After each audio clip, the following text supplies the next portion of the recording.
Call the regular meeting of the Pennington County Commission to order. And just appreciate if you have cell phones that you silence them or any other devices. We appreciate that. We'll start with a moment of silent reflection and Pledge of Allegiance led by Commissioner Lloyd LaCroix. Thank you, Mr. Chairman. At this time, I'd like to, for a moment of reflection for the men and women in uniform and their families, past, present, and future. Thank you for your service to our great country.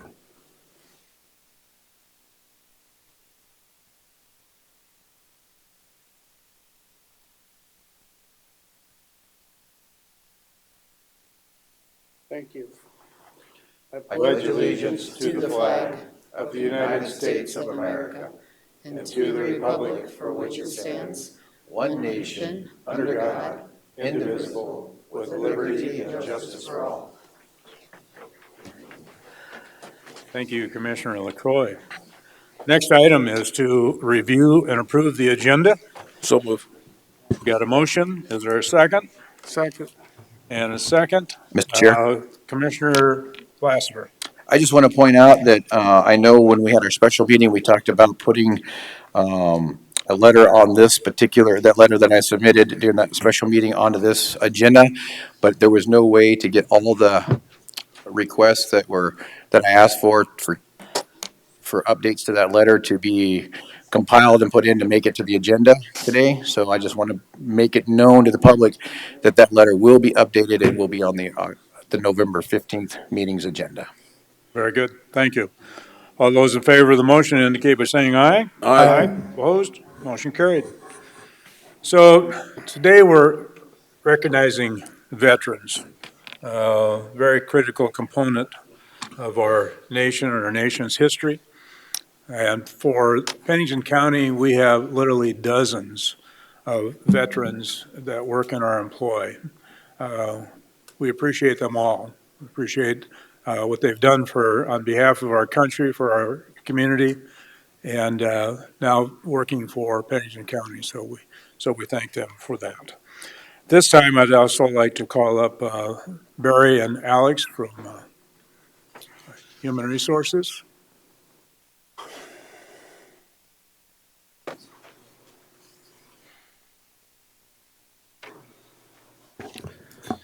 Good morning. I'm Barry Tice, the Director of Pennington County Human Services and the Veterans Service Office. And we always want to thank the Commission for their support. And I say more importantly, the Veteran Service Officers of Pennington County, just Heather Funk, Lee Borries, under the leadership of Alexander Purcell. And unfortunately today, Thomas Vallette is out ill. But as we learned over this year, it's one of the busiest offices in the state of South Dakota, serving literally thousands of veterans a year. And I appreciate the work our veteran service officers do to take care of the growing, increasing veterans population in this county. So with that, I'm going to step aside and introduce Secretary Greg Whitlock from the South Dakota Department of Veterans Affairs, who has a few things to say. Secretary Whitlock, welcome. Thanks for having me today. Great day to be here in Pennington County. I just wanted to give you a few remarks and just a few, praises for Pennington County Commissioners for allowing the department to have 3 county veteran service officers in your county to take care of veterans. I mean, what a great effort on Pennington County's capabilities of taking care of veterans with allowing the office to have 3 county veteran service officers to take care of the veteran population out here in Pennington County. So accolades to all of you for doing that.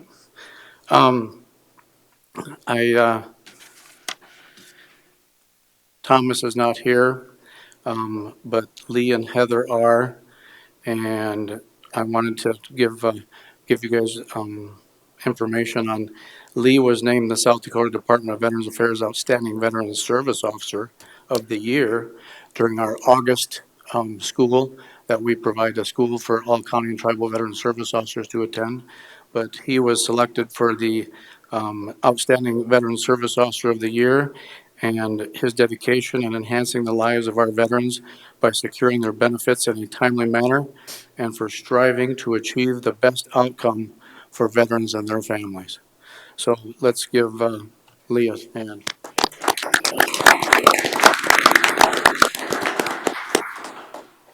Pennington County has approximately 14,000 veterans in the county.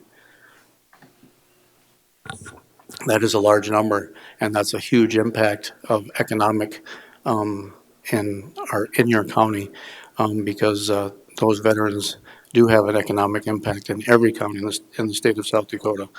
And I'll give you an example. The VA's geographic distribution of VA expenditures, an abbreviation is called GDX. That report shows that veterans in Pennington County received $182,489,000 in compensation, education, insurance, and medical care in 2021. So that is a huge number that brings into, like I said, economic development or economic into Pennington County. Also, our records, the team here for your county normally packs approximately, and I call it pack, it's basically put together a benefit package for veterans, a disabled veteran that wants to put in for a disability. Normally, the packet averages around 70, 71 packets a month. Well, I know because of the PACT Act that was passed, that number has increased. And so for August, it was 191 packets that they put together, and in September, 170. That just shows you the example of, adding that third veteran service officer and what an impact that has for your county in packing those disability claims for your veterans in your county. So thanks again. And then I guess last, I want to touch on what our state's been doing, and it's in coordination with the governor, Department of Defense, or Department of Transportation, Department of Military, and Department of Veterans Affairs. And we started a program called Fallen Heroes Bridge Dedications. And we started this 3 years ago. And we nominate approximately 12 veterans a year that have been killed or been missing in action. And those individuals and families, we do that dedication to honor their service. And I guess I want to promote this program because we are not getting a lot of applications from counties West River. And when the committee met this, I'll give you some background on how it works.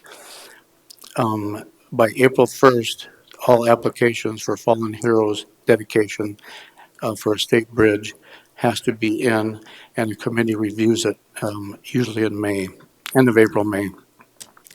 And there's a military member, a member from Veterans Affairs, and also from the governor's office that review all these packets. And so what we are looking at is making sure that all the eras are covered, not just Vietnam or World War II or War on Terror. We try to incorporate all of the eras, and we're trying to incorporate as many counties in South Dakota as we can too. But as we're getting these packets in, that's why I'm here to encourage, if you see a family member or a veteran that could be dedicated, just to get the word out, because I know this office will. They'll be talking more to veterans, especially that spouse that had maybe somebody that was killed in action that they didn't even know. And then they can put them in for a dedication to honor that veteran and the family. It just doesn't honor the veteran, it honors the family that, had the sacrifice that they had to endure because of that loved one that passed away. And so I guess I'm encouraging you to use this part of recognizing veterans also in your county, bridge dedications for South Dakota, because we do look at them every year. The nominations, just because somebody did not get selected for the 12 bridges that we do a year, that rolls over into the next year. So if that applicant was there 1 year, that application still continues to go until that person or that family application is selected. And so I guess my point is that you guys need to encourage, as we need to encourage that people put in those applications. And it's on our website and it's on our webpage. And it's very easy to put together that packet. County Veteran Service Officers and Tribal Veteran Service Officers help the families basically put that packet together. But it's just another way of recognizing those fallen heroes in South Dakota. And basically the signs are now larger and readable now because we had DOT make the signs bigger. That, when somebody goes by a sign, everybody has got a handheld computer in their hand. So when they go by that sign, they can say, oh, private blah, blah, blah. Well, I'm going to look it up and see oh, he was, missing in action in Vietnam. So they can look that stuff up instantly as they're going over that bridge and we're recognizing that veteran. So it's a huge dedication that we do every year. Like I said, we try to do 12 veterans a year, and I'm encouraging more applications from Pennington County. And I think that's all I got. Secretary Whitlock, it's a pleasure and an honor for us to have you here before us today. We thank you for making the drive over and being here. We appreciate your comments, and certainly we all owe a huge debt of gratitude to all of these veterans. And we're very proud of our service officers that are working with veterans in the county, and we really appreciate their professionalism and their expertise. As we do too, because we recognize too that Pennington County, like I said, you guys hired 3 individuals to take care of your, 3 veteran service officers, where there's some counties, and I won't mention one that's larger than Pennington County, that has only hired 1. And they need to hire 2, 3, or 4 to take care of their veterans in that county, like you guys have done, and I applaud you for doing that, because it just takes care of more veterans in your county. That the healthcare, and it isn't just doing packets for disability. It's basically doing that application for healthcare for the VA, or talking that veteran go to the VA and get your health care, and get that accomplished. Because lots of times, like I was talking to Lee and Heather this morning, is they have to be salesmen sometimes when those individuals come in, because that veteran needs to be prodded a little bit to go get health care. And so they do a great job of prodding that veteran to go get health care through the VA, because the VA is, 2 locations out here in Hot Springs and in Sturgis. And plus, there's a huge veteran population of retirees out here because of Ellsworth Air Force Base and the South Dakota National Guard headquarters that employs a lot of full-time people. So a lot of them retire or get out of the military, but they stay out here. And so you have a large community of veterans out here in this county to take care of. And so I'm glad that you hired 3 county veteran service officers, and so are your veterans. Thank you. Thank you. Appreciate it very much. Chairman. Thank you. Chairman, Commissioner Adcock. I also would like to recognize our VSOs for the county, all the service they do. I've worked with Alex and some of his VSOs. You couldn't find a better group of people to work with. Unlike me, they're very calm and collected when they help people, which I appreciate. I've seen them, again, their work at firsthand, and thank you to the veterans and employees we have in Pennington County. Our care campus is very much a one-stop shop for everyone, including our veterans, and we're here to help any way we can. So we appreciate your service, VSOs. Also, that our brothers and sisters that have went to war for us, and some came back and some did not. We appreciate their service today. So anything we can do at Pennington County, our VSOs would help anybody in the veteran services. So anything we can do, again, please call Alex or Lee, Alexander or Thomas or Heather. They can get it done for you. Thank you. It's my pleasure now to call up another very strong community leader. I'd like to call up Jerry Durr and his family to the microphone. We've become very well acquainted with the Durr family through the foundation that they've established over the years. that is there to assist many veterans. And Jerry, I just ask you to make some comments to us. Well, yeah, thanks, for having us. I see the proclamation there, so it's, it's quite fitting today, and that you're honoring the other veterans. And really, I'm just going to fall back a little bit on Pennington County as a leader in supporting veterans, and it's each of you have done a great job in recognizing the needs of our veterans in our community. And Pennington County does have one of the best reputations of VSO officers. And Secretary Whitlock talked about, prodding them to get in and, get those benefits that they need. But the hardest thing is to come in and ask for that help. And so kudos to you and the staff for building that relationship with the veterans that come in, because really, that's the reason that we have a foundation in my son's name. It's because many of these veterans coming home that deal with disabilities, either physical or mental, have difficulty reaching out and asking for help. And so the foundation in Colton's name, Colton was one of those warriors that had a hard time asking for help. And when he did, he didn't really get the best feedback through his chain of command or through the resources available to him. And so, April 28th of 2012, following nearly 500 combat missions and his deployments to Iraq and Afghanistan, Colton decided the only option he had to get rid of his mental anguish and pain was to take his life. And so the foundation and my family, which I'm extremely proud of, we just kind of rallied together at that point in time, realizing what the mental health crisis was within our military. And really, the mental health crisis is not just within our veterans and our soldiers and our warriors coming home, it's a community thing. And because one thing that we try to get across is that everybody in this life at some point in time struggles. And the best thing that we can do is to be there to listen, not judge, and offer a little support. And in reading, the proclamation, it mentions, Colton and his nickname of Delta Durer. And that was a nickname given to Colton by his leadership when he was in Afghanistan. And Colton was a team leader, a sergeant on a reconnaissance Cav Scout team.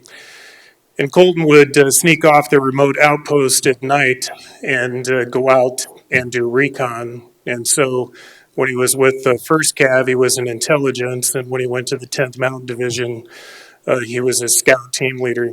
So Colton, kind of fearless, that's really who he was. I mean, he wrestled and I wanted him to, stick with wrestling, but no, Dad, I'm going to ride horses, I'm going to ride bulls. And so there was really nothing that Colton saw that intimidated him. And that's the thing that took everybody off guard is that, Colton went out when he was in Afghanistan, not unlike his fellow soldiers he was with. They were all great soldiers and a great team.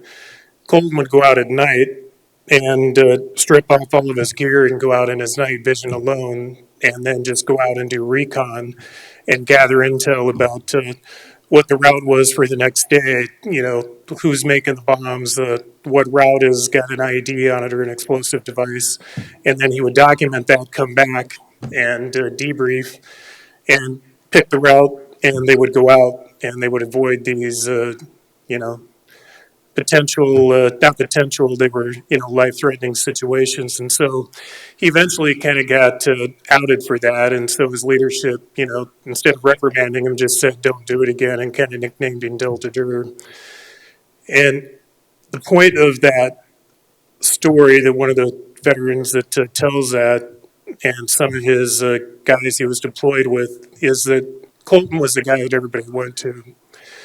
So he was the soldier, he was the friend, he was the brother that everybody went to confide in.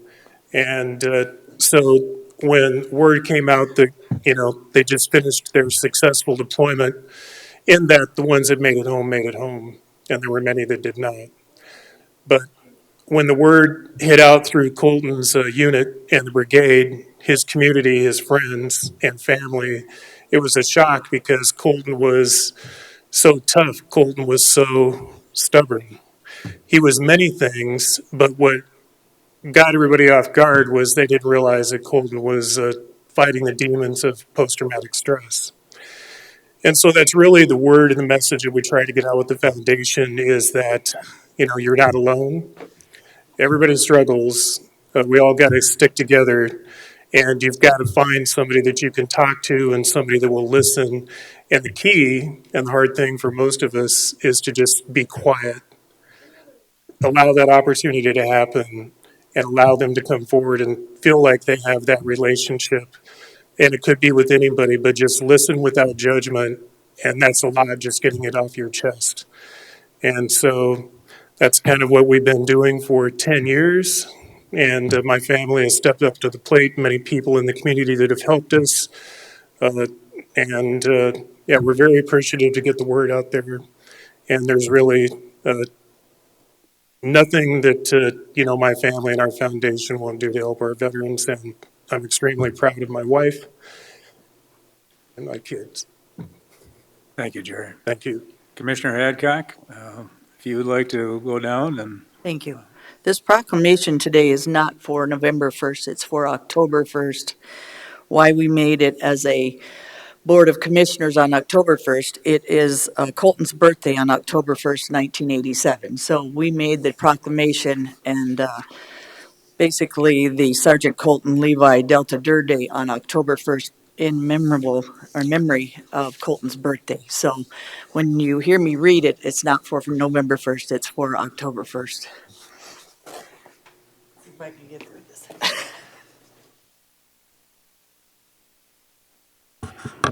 All right. Today, the proclamations from Pennington County, South Dakota. Executive Proclamation, Sergeant Colton Levi Delta Dur Day.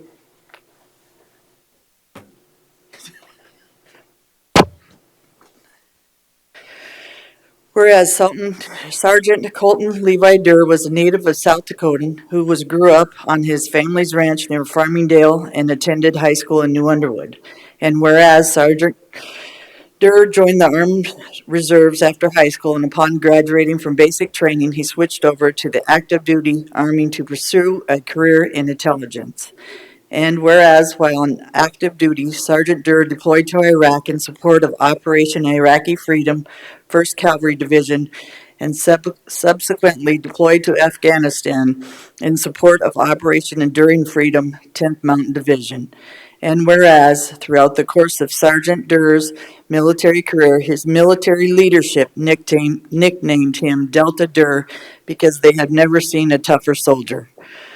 Colton successfully completed over 500 combat missions, 300 of which he served as scout team leader for mounted and dismounted cavalry platoon combat missions in the Kandahar province. And whereas Sergeant Dur returned home from his last deployment in March of 2012 while silently suffering from the aftermath of combat in support of Americans' war on terror in Iraq and Afghanistan. And on April 28, 2012, Sergeant Dur succumbed to post-traumatic stress disorder by taking his own life.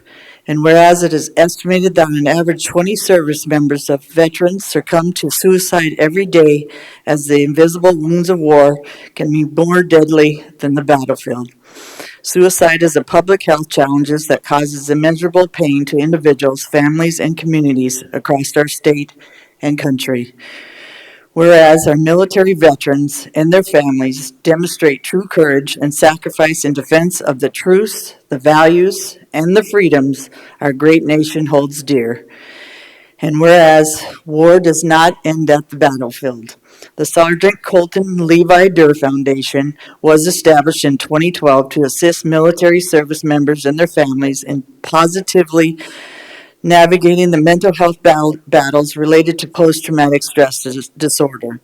The foundation offers resources and services to Colton's fellow brothers and sisters who battle the demons of PTSD.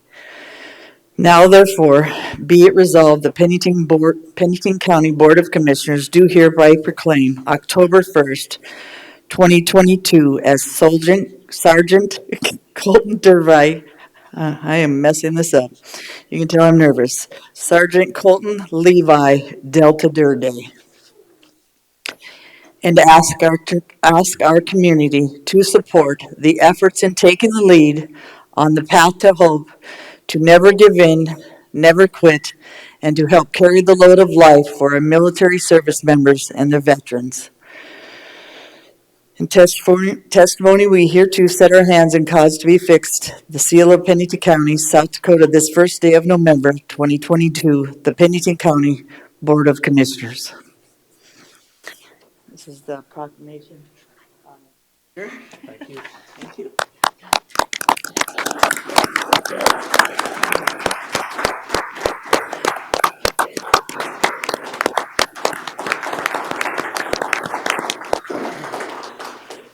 We're not done yet. Mr. Travis Lasher, one of our veterans from Pennington County. The Board of Commissioners. There's a card that goes with it, but I was requested to read it out loud if you don't mind. Thank you. This is a card for the family. Thank you, Durr family, for your service to our community, state, and nation. To a we will never quit family, we appreciate you all, the Pennington County Board of Commissioners. Thank you for all you do. Thank you for the sacrifice, and continue helping those who need help.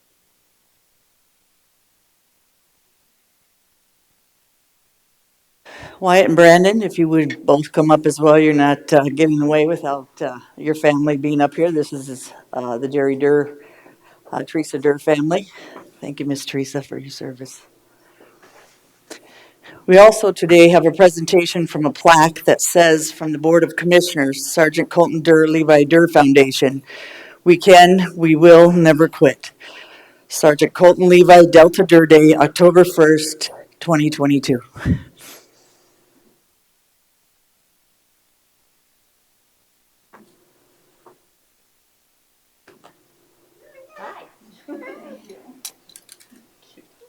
Thank you, Ms. Teresa.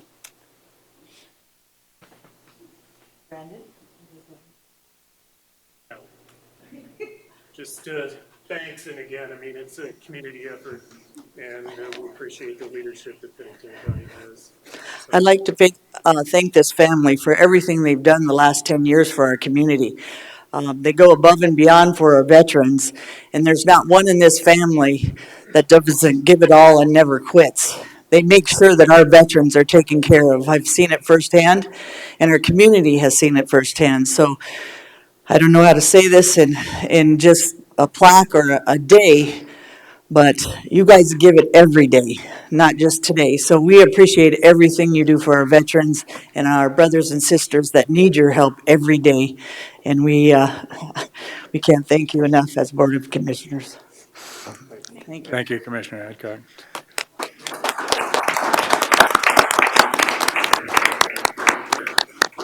Can I get a motion to approve the chair's signature on the proclamation declaring October 1, 2022 as Sergeant Colton Levi Delta Durr Day? So moved. Got a motion. Do I have a second? And a second. Any other public comment in regard to this? Not all those in favor of the motion indicate by saying aye. Aye. Opposed? Motion carried. Thank you. Thank you, Board of Commissioners. Thank you. Holly Henny's consent agenda. Good morning, Commissioners. For public notice, the Board of Commissioners uses a consent agenda to act on non-controversial and routine items. The consent agenda is acted upon by one motion and vote of the board. Items may be removed from the consent agenda and placed on the regular agenda at the request of a board member or a citizen. Today's consent agenda contains the following items: approval of the minutes of the regular meeting of October 18th, 2022, to acknowledge disinterment permit number 1491751. Number 9 is approval of the Hill City Old Time Christmas Lighted Parade entry form. And number 10 is approval of the memorandum of understanding for the Lawrence County snow removal submitted by the Highway Department. Is there any member of the audience that wishes to have any items from 7 through 10 removed from the consent agenda? Hearing none, is there any by the commission that wish to have any items removed? Is there a motion? Move to approve. Second. Got a motion and a second to approve the consent agenda. All those in favor indicate by saying aye. Aye. Opposed? Motion carried. Thank you. Item number 11, items from the Highway Department. Joe Miller.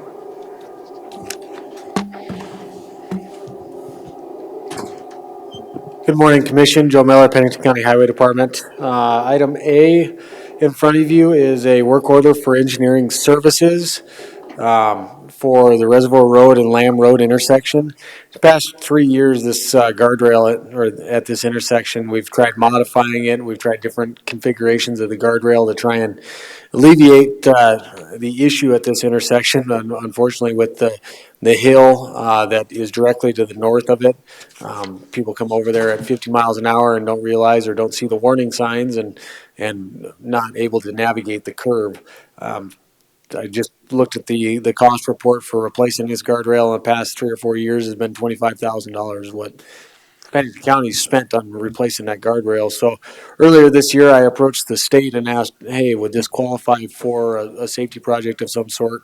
They did approve that. So this is basically for the engineering and design on that. What we're looking at is regrading that vertical curve, basically taking that curve down so that gives the driver's line of sight to, hey, that's a T intersection, and making it an all-way stop instead of just a sharp 90-degree right-hand turn.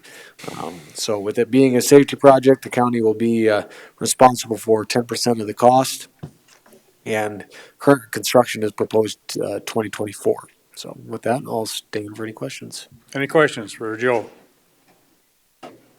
Not, do I have a motion? Move Chair. to approve. Second.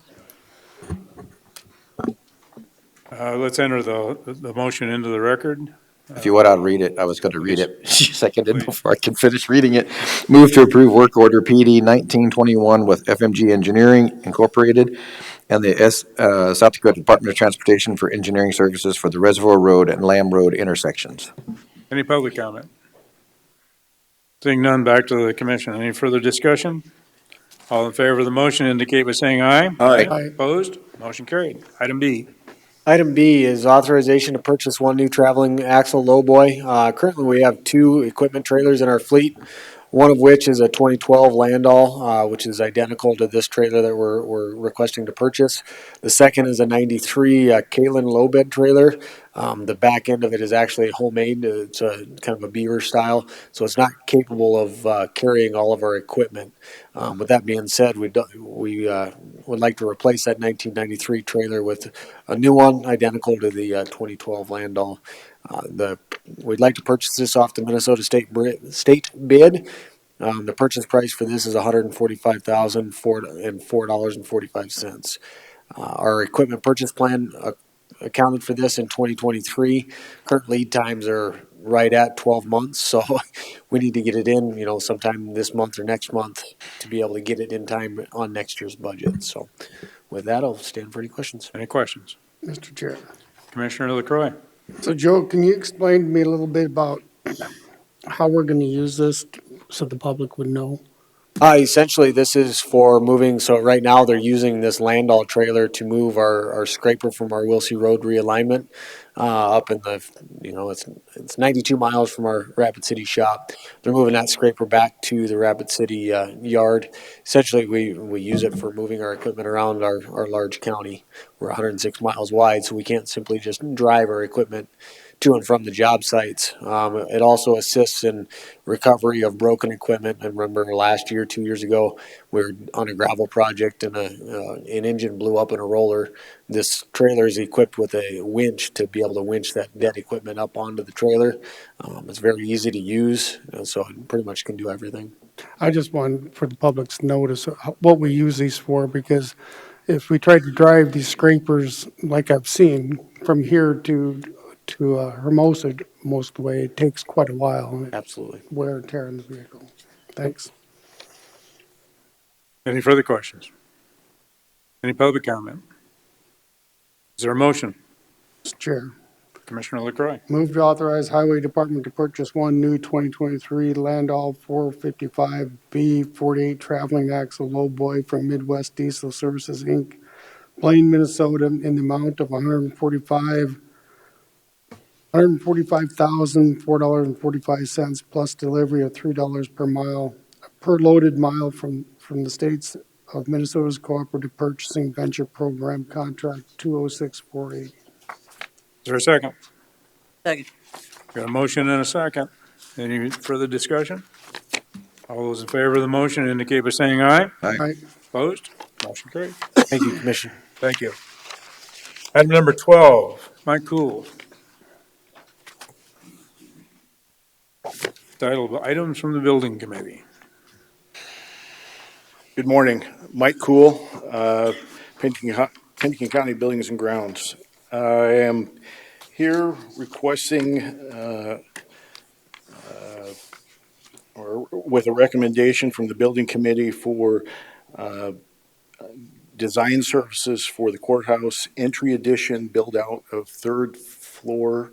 When that building was, the addition was completed, the second and third floor of the building were just shelled in and not built out. The Seventh Circuit Court system is in need of additional conference space for their needs, and they are currently interested in building out that space. This appears to fit within our recent master planning update work with our needs assessment. So this is a project that the building committee had looked at earlier this year, is now asking, I'm bringing this forward now as we've been able to view that through the lens of our needs assessment, and it appears that it fits within that, asking for us to allow us to move forward with design. Right now, the estimated cost for that overall project is $182,417. This is a preliminary cost estimate for the project. At this time, we're just seeking authorization to move forward with design so that we can further work on that, and that will allow us to refine the cost estimating as well as we go forward. You have a time frame on this, Mike, that you're looking at? Right now, we're trying to move this one forward. As we brought forward earlier in the year, another project for the remodeling the lobby of the public safety building. We've scaled that project back after considering the needs assessment as well. That project has been getting scaled back. We haven't fully defined the scope of that. Going forward, though, we're looking at trying to create a project that would be large enough of interest to a contractor that we could get going. So our hope is to have this designed and ready to go out to bid still early this next year with that work. As I said, we're working through some things with relative to the scope of that work on that other one. Somehow maybe combining those two projects into one to make it more interesting to a contractor to bid on. That's our challenges these days, is to have the contractor's interest. If we can get a bid during the winter months yet, we stand a better chance of contractor interest because it is interior work. Very Chairman. good. Any further questions? Just one Commissioner second. Adcock? The funding source is still your building committee? This would be accumulated building funds. Okay. Mr. Chair, Commissioner Roskinek? just go ahead, Deb. Sorry, just follow up. How much do you have left in your accumulative building for projects this year, Mike? I don't know that I can give you that answer clearly because with these projects, as we initially looked at them, we had about at the beginning of this year had $2.3 million. With the projects that the building committee had recommended, those equaled about 1.3 million. About half of those projects we probably won't execute because of the needs assessment findings. And with this one, we got 4 projects moving forward right now that are at different stages. Do you have an idea of where we're at relative to revised costs with changes in scope and such? I apologize. I can't tell you that off the top of my head. Okay. Um, I just appreciate, you guys have been switching and we've been changing and we've been doing a lot of different things to readjust and find that, our building needs and where we're moving forward has been ever changing in the last few months. So I can understand those numbers are forever changing as well, depending on how this board moves forward and how we, acquire different properties or buildings in order to fit our needs assessment. So that kind of changes that number up and down a lot, just depending on what's going to go in the new buildings and if you should spend some of that money that you determined before as a building committee. Just being on there, I know, because we had a lot of different needs assessments and it had to have changed by now just from all the different things that we are doing to impact us for the next 5 to hopefully 20 years in a positive way. So, Kevin, did you have something to? Yeah, so Kevin Burton, project manager for with Buildings and Grounds. Um, That's exactly right. These are moving targets all the time. The 4 projects that Mike mentioned that we do have approved to move forward with currently have all had changes in scope. So there's quite a few of them that the scope has varied. It's actually been reduced quite a bit due to the needs of the needs assessment and the directions that we're going with different ideas that we have. So. Yeah, and I guess I would like to add is that this is the groups we're meeting with and trying to meet their needs as well as bringing to the table, well, do we need to execute this based on what we understand for our needs assessment, the bigger picture. So they are also participating in these decisions to cut back scope. And generally, as Kevin indicated, that's what we're doing is reducing scope and trying to meet their interim needs when we can, or making sure that these things are projects that fit within the scope, the bigger picture, as I call it, as that continues to develop. Mr. Chair, Commissioner Roskinek? you know, I'm always looking at things on a per square foot basis, and I want to just to let the general public know how good of a what I consider a good deal on the concourse property. For $92 a square foot, we got the land, the building, the parking lot, a complete commercial kitchen, and a gym for $92 a square foot. The remodel cost at $182,417 comes out to $145 a square foot. So with that being said, I just want to let the general public know that I think we, in their best interest, we really did our homework and we got looking out for their taxpayer dollars. We did a pretty good job on the acquisition of 900 concourse. Thank you. Yep. Mr. Chair. Commissioner LaCroy?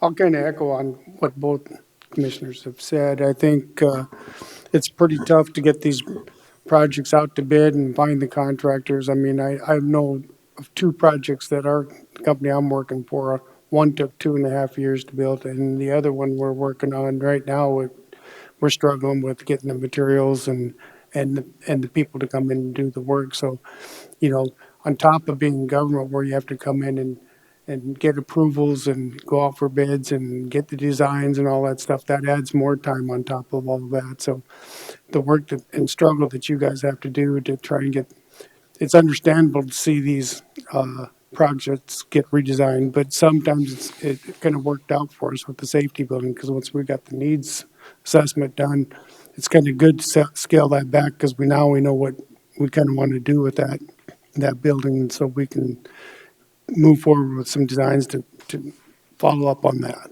Right. But yeah, I just wanted to make that point that it's right now it's a tough season. Maybe things will get better, but you know, things are struggling right now. So I just wanted to make that note so you know we understand. Thank you. Can I get a motion? Mr. Chair, Commissioner LaCroy? I'd move to authorize Mike Cool, Director, to execute AIA standard form of agreement between Pennington County and Co-op Architecture Inc. for professional services outlined in Co-op Architecture Inc. proposal dated September 23rd, 22 for the courthouse entry addition, third floor building project with the lump sum fee of $25,000 plus any applicable reimbursable expenses utilizing the accumulated building funds. Got a motion, is there a second? Second. And a second. Any public comment in regard to this? Not, back to the commission. Any further discussion? Not, all those in favor of the motion indicate by saying aye. Aye. Opposed? Motion carried. There's also a second motion that we would need in regard to this. Mr. Chair. Commissioner LaCroy. Motion two, I'd move to authorize Mike Cole, Director, to have a design and administrative decision-making authority for the courthouse entry addition, third floor build-out project, including signing application documents and necessary agreements and expenditures authority up to $30,000, include co-op contract as Pennington County's representative. Got a motion, is there a second? Second. And a second. Any public comment? Seeing none, all those in favor of the motion indicate by saying aye. Aye. Opposed? Motion carried. Thank you, Mike. Thank you. Item B. On the, as mentioned earlier in regard to, by Commissioner Roskinek, the commission had authorized in September for the county to move forward with purchasing 900 Concourse Drive facility and a call center. We have become aware of a additional property just north of that property that we have bought or in the process of acquiring. It's 2.78 acres in size for $266,413. We believe that this has potential, and this has been brought through the building committee and is being recommended to the board for action. We believe that this, following our overall ideas of trying to consolidate facilities where we can, this creates an opportunity for us to build on that site further down the road. It also allows us to control the access, the way that people will probably primarily be coming to that site. It keeps a clear view of our public of this new administrative building. It would also, if necessary, determined, we could also sell the property down the road if necessary, or we do not determine it. We're in this stage with this needs assessment of trying to figure out how to address some needs and being able to consolidate to address needs on a single site is helpful to the county overall in making our operations as efficient as possible. Therefore, the interest in the property. This is the need to act on this is kind of prompted in regard to it does have an offer on it. It's an extended offer with contingencies, and in order for the buyer to get approvals that they would have, that offer has to be acted on by December 18th. By offering the asking amount and dropping any contingencies or anything, Pennington County can acquire the property. There is a 10-day, in accordance with the agreement that the current interested party has on it, there's a 10-day period on there for them they could potentially drop their contingencies on the property and take it for the asking price. We believe this is something that would be useful to Pennington County, being adjacent to this property that we have acquired, and therefore the building committee is recommending it to the board. This is the second time I brought this to you, so we are asking for the board's direction on this. Mr. Chair. Commissioner Roskinek. So that adjacent lot is zone light commercial, and there are a lot of legal uses under light commercial that would not be conducive to a public building once we move into that. So I think that's what the building committee was considering when we decided to take a look at this property. That is correct. Thank you for that. So Mike, as I understand this, this would come back on our agenda 2 weeks from today for approval. But Yes. what, what makes the 10 days kick in that you talked about, that they would have 10 days? Is that the consideration a day, is that kick the 10 days in, or does it not happen until? We've had some discussions with Jay Alderman in regard to this. It appears that it would require that, that an official offer would be made on this, at the second meeting. Okay, And so then 10 days from that would be when we could actually, we would be able to act. We would take first position in terms of a buyer. okay. Mr. Chair. Any further questions? Commissioner LaCroix? No, thank you, Mr. Chair. I think this is a good foresight for the future, so we don't get stuck like we did earlier. I mean, I think the total price on this is like 270, am I right? 266,413. Which is a pretty good plan for the future, because, you know, we're not just looking out for 20 years, but 50-year plan. Right. You know, with the centennial coming up at 100 years, you know, we had that building for quite a while before things started moving, and I think it's good foresight to plan ahead and save the taxpayers' money for in the future. Thank you. Although this is not on the agenda for any action today, I would ask if there's anybody from the public that wishes to speak to this. Seeing none, we will plan on putting this on the, unless there's other questions of Mike, we'll put this on the agenda for our next meeting for consideration. Okay, Thank you. thank you. Item 13, items from the Compensation Committee. Cindy Muller.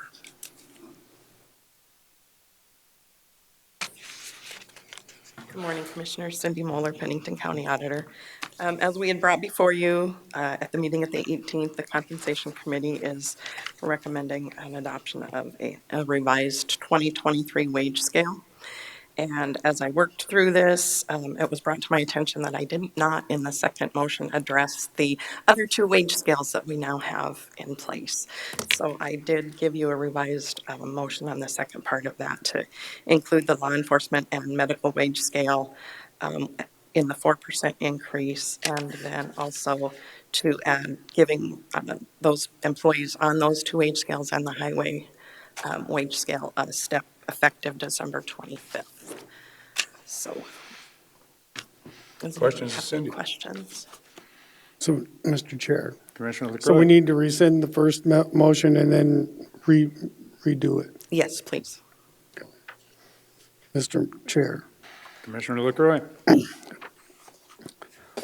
I'd make the motion to rescind the motion to approve the use of the 2023 pay structure with elevated state rates for grade A and B positions as presented, and further move for placement of the scale where the employees will receive a 1.5% adjusted plus one step and the application of an additional single pay step as required to avoid new compression, which was passed on April 19th, 2022.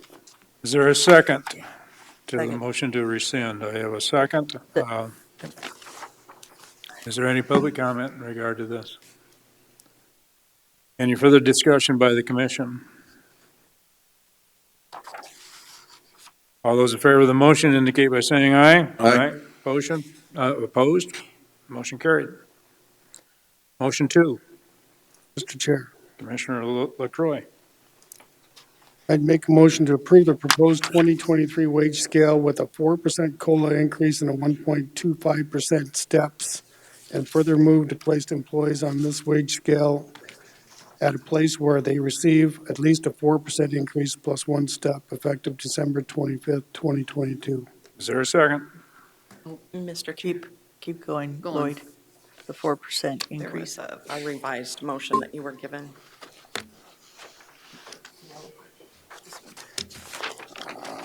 Oh, Okay. sorry. Thank you. of 2022. The 4% COLA increase is also to be applied to the law enforcement and medical wage scales, and employees on the law enforcement and medical and highway wage scales will receive one step effective December 25th, 2022. Second. Now I got a second. Thank you. Any public comment? Okay, been there, done that. Sir, Mr. Chair, Commissioner LaCroy. my comment would be is I want to thank the compensation committee for working through this and trying to find the best equitable stuff that we can do. I've gotten some emails saying, comparing to other counties and so forth, and they've got different ways to do projections, as we've seen through our state deal. That may not work for us. I think this is conservative, but I think this commission is going to do their best to try and be fair. So, I mean, that's the only thing I want to express. I've heard some concerns that other people are getting 10% and 12%, but, the country's kind of in a different place right now. Next year could be a different thing, and I think this commission will be listening with open ears, and we'll be taking a hard look at next year's too. So I just wanted to express that to the employees who've seen some big jumps other places, but I think they're doing their best. Chairman. Commissioner Adcock. Commissioner LaCroy is right. He also, we forget that we have been keeping up on the wage scale in Pennington County the last few years and giving steps and doing things that other counties and other cities haven't been doing. So when we do the 5 1/4 or 5 1/2 at this time, we have been keeping up and we have been taking care of our employees the last couple of years. So when they have to go up 10% and some 9% and some 12%, you have to understand that Pennington County and these department heads have been keeping their people on a scale where we are comparable to other counties and cities for wage scales. So again, that 10 and 12%, if you look at, we are comparable. So just at putting 5 1/4 on there, look at the comparables across the state and the different cities of where we're at on the scale. I think our employees would be impressed how our department heads in our county has been taking care of them. So, thank you. Further discussion? Comments? Got a motion and a second. All those in favor of the motion indicate by saying aye. Aye. Opposed? Motion carried. Thank you. Thank you, Cindy.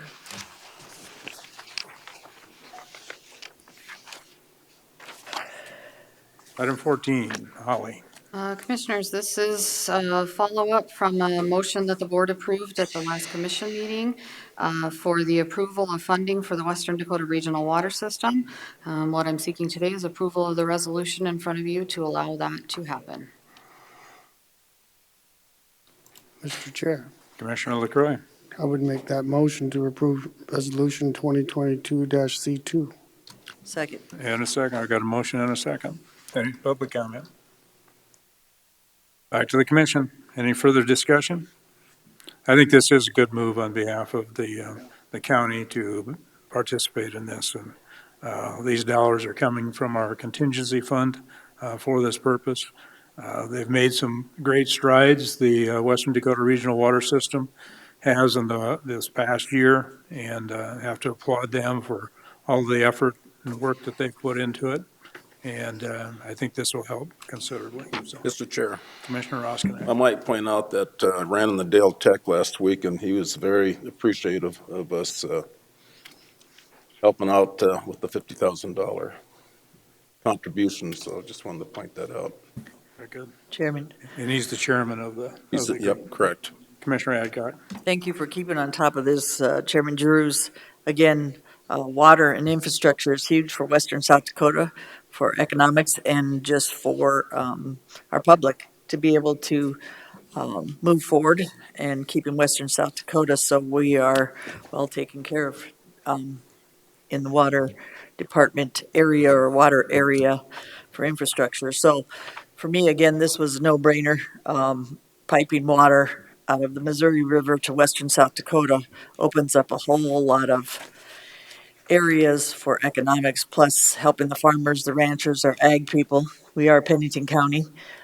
that's pretty huge. So thank you for keeping on top of this. And again, anything we could do, I believe, as one commissioner, that we should move forward, because if we don't take this water, I think another state will. So that's our bottom, or that's my bottom line. I'm not going to speak for all of us, but thank you, board, for supporting this. It's something like I said, is very important to Pennington County, let alone western South Dakota. Mr. Chair, Commissioner I Oskinen. think it's important for everybody to know that this is the first step in probably a 20 to 30-year process. Yep. I don't know if we'll be alive when we see the water getting pumped in the Rapid City, but I will. you got okay.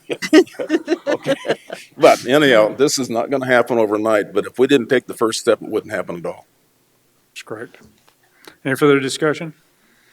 All those in favor of the motion indicate by saying aye. Aye. Opposed? Motion carried. Item 15, request for agenda presentation and Chet Ellsworth. Is Mr. Ellsworth here? Okay, we will, I know that he was in the building earlier this morning, indicated to Joan, I believe, that he wished to have everything withdrawn today, but that was just prior to our meeting, so we move forward. Can we table it just in case? It's your call. He knew exactly when it was, so I don't think tabling is necessary. Okay.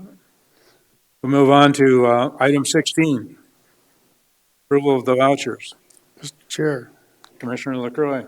move to approve the vouchers in the amount of $566,215.09. Second.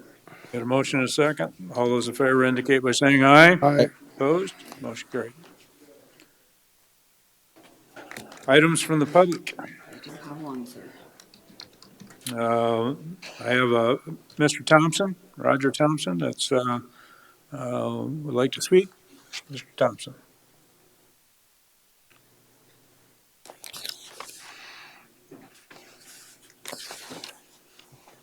Ollie, do we have a microphone? So do you want to stand instead of have the mic, you want to sit, or you want a microphone brought? I think I'm okay this way. Okay. I hope I didn't drive everybody out of here. I took a shower this morning. So.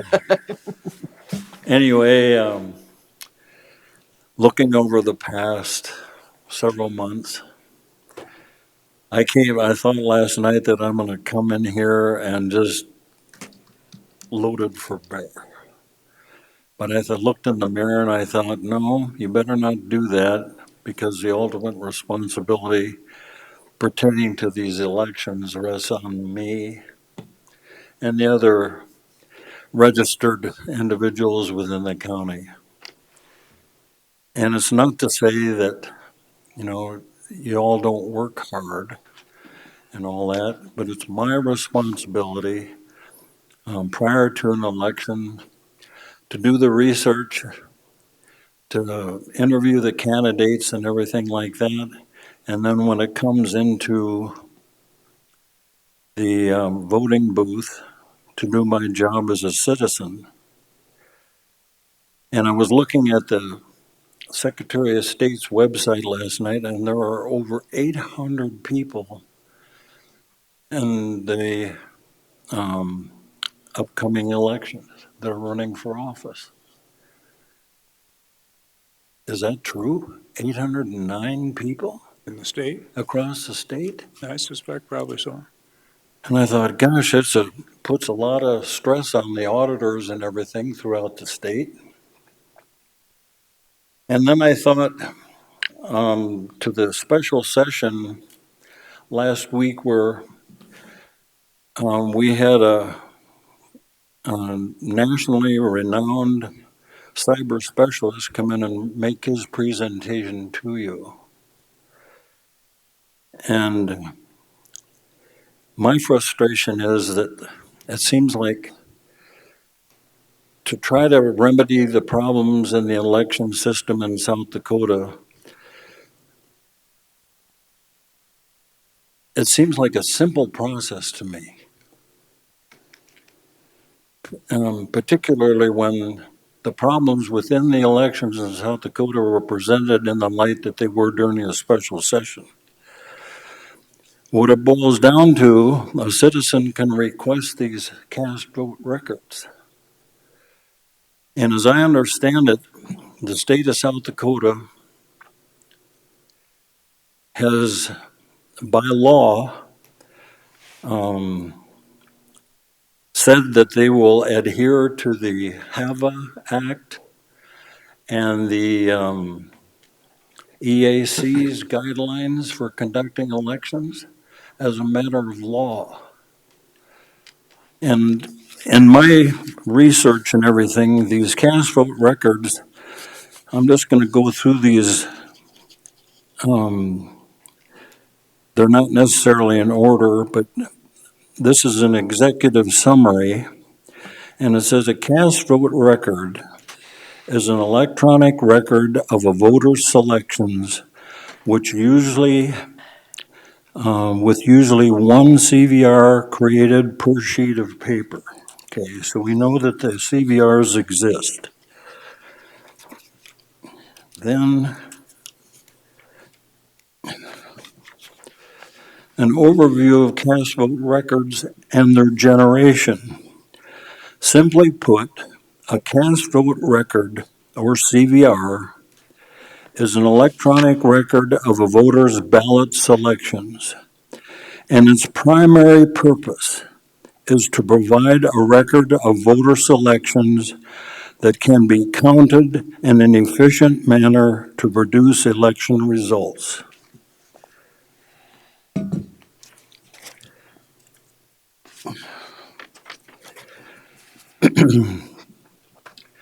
Then as an overview, a voter must be able to verify that both cast vote records are correct and match before leaving the polling place.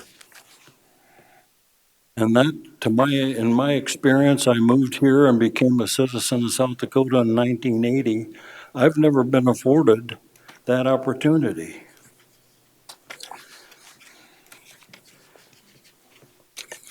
And so the purpose of the cast vote records is so that the public can verify that their votes are cast the way that they fill out their ballots.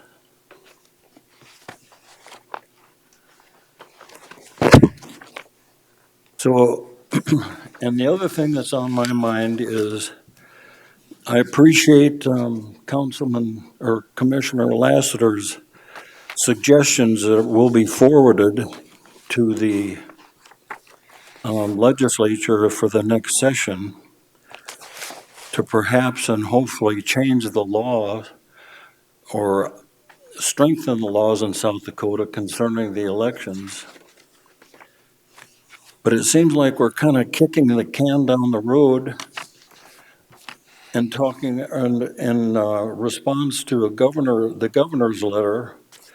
I requested that in her request for me to send money to the GOP in the South Dakota, I wrote back to her, and this was an honest consideration on my heart at the time, if she would please point out those individuals that could utilize my funds in their elections, those individuals that were elected in a legitimate, open, and transparent election. And I haven't heard anything back from the governor at all. And that's my primary concern. If we kick the can down the road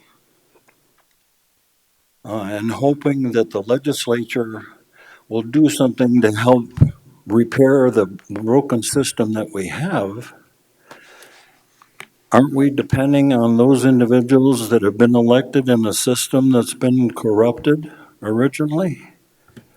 So who can we trust that's now in elected office? That's my concern. And finally, I think there's, oh, here it is. Pardon me for just a second. According to South Dakota law, Codified Law 12-17B3. It says authority of governing body to adopt, experiment with, or abandon a system. And the law goes on to say, any governing body having supervision of elections within any political subdivision may adopt, experiment with, or abandon any automatic tabulating or electronic ballot marking system approved for use by the State Board of Elections. Any governing body may use a system in all or some of its precincts within the jurisdiction or in combination with any other type of voting system approved for use by the State Board of Elections.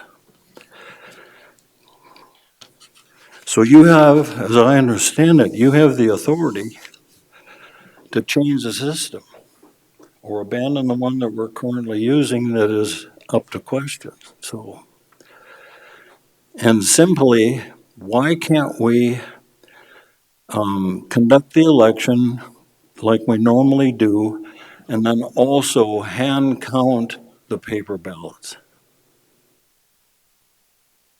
Mr. Chair, Mr. Roskinek. you know, I think if we decided to do the hand count, we'll probably be into that for 5 years. Then somebody's going to say, we don't like the hand count. It's not good.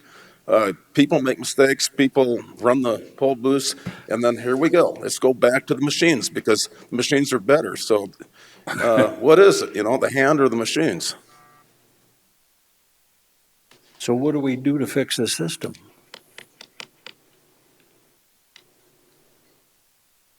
Are you asking a question, Mr. Ellsworth? Because that's what I've been working on. Thompson. Or Mr. Thompson, I'm sorry. Totally sorry. I apologize. Mr. Ellsworth and I are good friends, so. Fair enough, fair enough. Mr. Thompson, Mr. Chair, Go ahead. I've done a lot of study and research into this, and I think you've heard some of it. You haven't heard all of it. Please, and you're not going to offend me by sitting down. Please do that. Sure, the state law does say what you said that it says. But I'm not convinced, just like when I was active duty in the Air Force, where we had a system that could have been impacted or whatnot, you still do tests on the systems to make sure that they're a valid system or not. And that's why some of my recommendation, or in the recommendation, I have a hand count requirement of 10%. And I know the auditor doesn't necessarily agree with that. So I'm going against what they would like to do. But the point being is I think you have to verify that the system is doing what it's being accused of doing. Is it cheating, or is somebody manipulating it to cheat? And if you bring in a percentage of hand counts, that's going to tell us whether or not.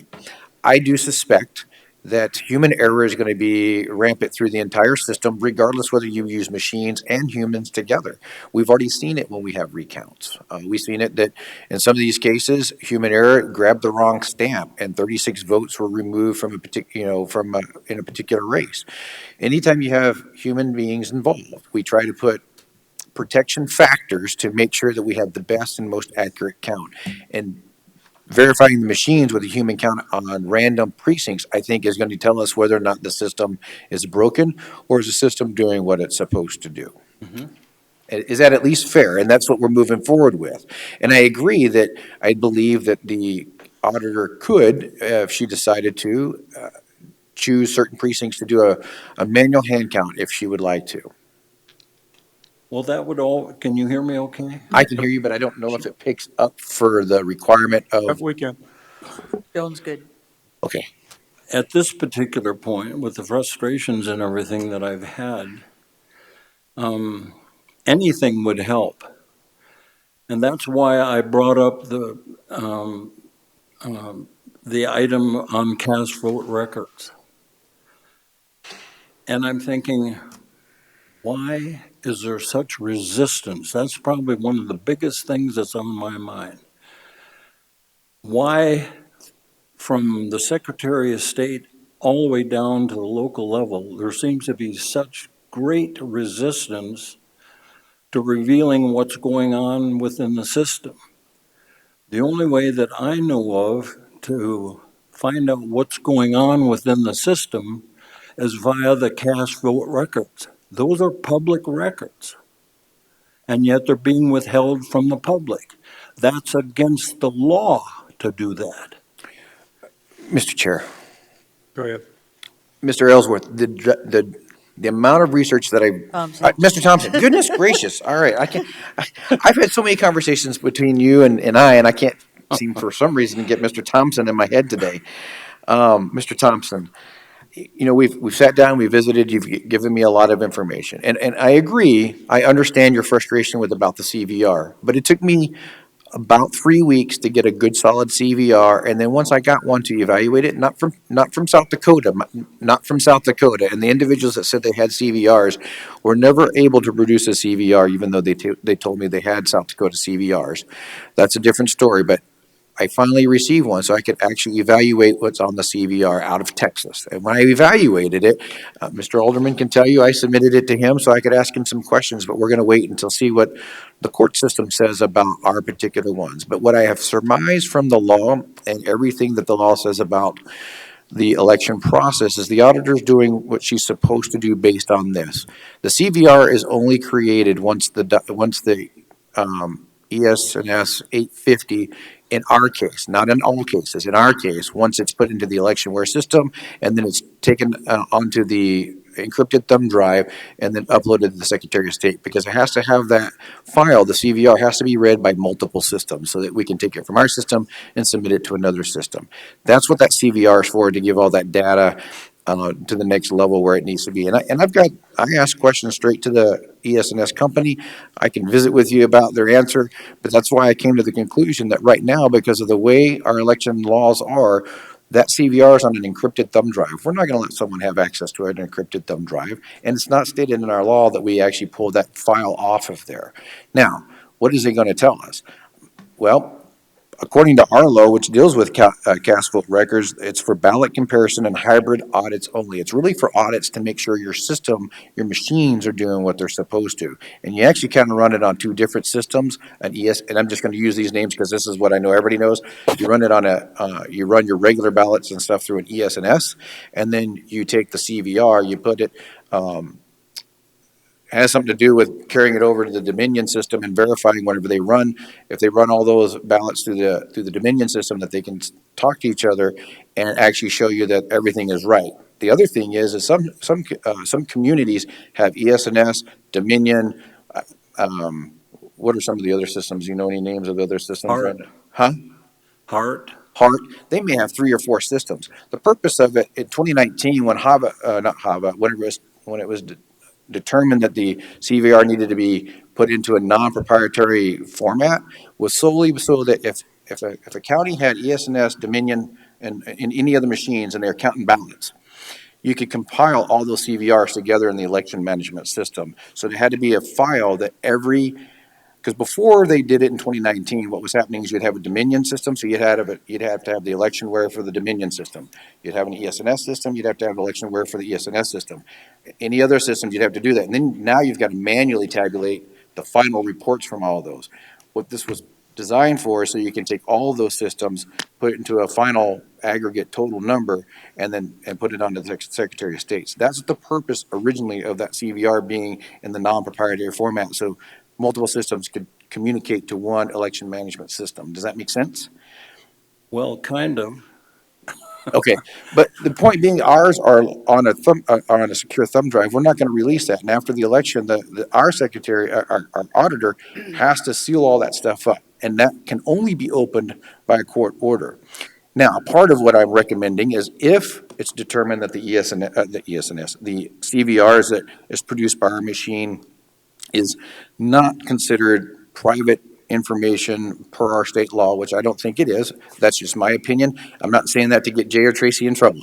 I'm just saying from the research and the document that I have of an actual CVR, I don't believe that it should be, I think it should be printed before the auditor seals everything up so that we have a copy that the public can review and look at. And that's one of the things that I'm working on to make sure that hopefully this next legislative session, that they will talk about that, and maybe they'll even agree with what I've put out there. Well, I agree with your efforts, and in most part, I agree with what you're saying. But the cast vote record is there for a purpose. That's why it was included in the Help America Vote Act back in 2004, 2005. That's why the Election Assistance Commission has incorporated the handling and whatever else of the CVRs. That's why they're involved in it. And one of the express purposes of the CVR is to be able for the public to ensure that their votes are cast and tabulated the way that they were cast. 100%. But there's a caveat to that that's not recognized in there. And whenever I read through the EAC, all 178 pages of it, and multiple times, that CVR for the public to compare is on the digital interactive devices. And what I mean by that is here, the overview of the cast vote record and their generation. The primary types of voting devices that create a CVR are all electronic voting devices that a voter uses to make ballot selections and that create and store a CVR for each ballot. So it's a voter interface electronic screen that you vote, and so it prints out your ballot and it creates that CVR file. So you can look at your ballot, you say, I voted all this, you verify on the screen, and you hit confirm. That's the first one. Ballot marking devices that function like all electronic devices, but that produce a paper record of the voter's choices that must be subsequently scanned. Again, it's a very similar process, but then you give the ballot to the auditor, they put it in the machine, they scan it, and they verify it. And the last one is a voter-facing optical scanner used in polling places and batch-fed optical scanners used in central offices to scan paper ballots. Again, it's dealing with voter face interfacing to do that. That's the purpose of that CVR. And then that purpose, once it's created, is used for ballot comparison and hybrid audits only. So it's used for the audits later on. If we have a post-election audit, which is what I'm pushing for, then we can go in there and utilize those CVRs to verify that everything was done like it was supposed to. That is EAC walking through the whole process and getting to where we're at. I understand your concern. I understand the public's concern, but I can't understand how we can just do what you want to do without violating law. We have to go through the process, get the legislators to understand it, and then change it so that we can make more of it open to the public if that's what we desire to do, and if it's determined that it's not going to cause a vulnerability to the elections. Because just as you, I also don't want to open up a vulnerability so that someone else can come in and maybe impact our elections for nefarious reasons. I appreciate that. Probably another one of my greatest concerns is, and it appears, what I've been able to determine is that the primary election, we had a voter turnout in Pennington County of registered voters of only 32%. 32%. And I'm afraid, because there are a lot of people in this county that are concerned the way that our election system is going. Word has gotten out to many, many people, and I'm afraid that 32% is going to start a downward trend or continue the downward trend until basically nobody cares to vote because they think that everything is fixed. There's no way to verify it. Mr. Chair. Commissioner Oskinek. So, Mr. Thompson, is that just an assumption, hearsay? Do you actually have proof? I talked to the auditor the day, and she said from 2018, they're up 30% this election cycle. So that. How many? 30%. Increase. Yes. Is that what you said? 30% From increase? 2018 on the general. What? I'm having difficulty. But that's factual information. I mean, that is actual information that I got this morning from our county auditor. So that doesn't, I might agree with you on some of that, but there again, it's an assumption, it's a factual, it's your opinion, but I want to see solid proof of this trend that this is the direction that people are going relative to their voting pattern. Well, I guess we'll see what happens next week. Mr. Thompson, I think part of the issue is that fear has been put into voters that's really not valid fear. Our votes in Pennington County are all cast on paper. There's no electronic voting in Pennington County.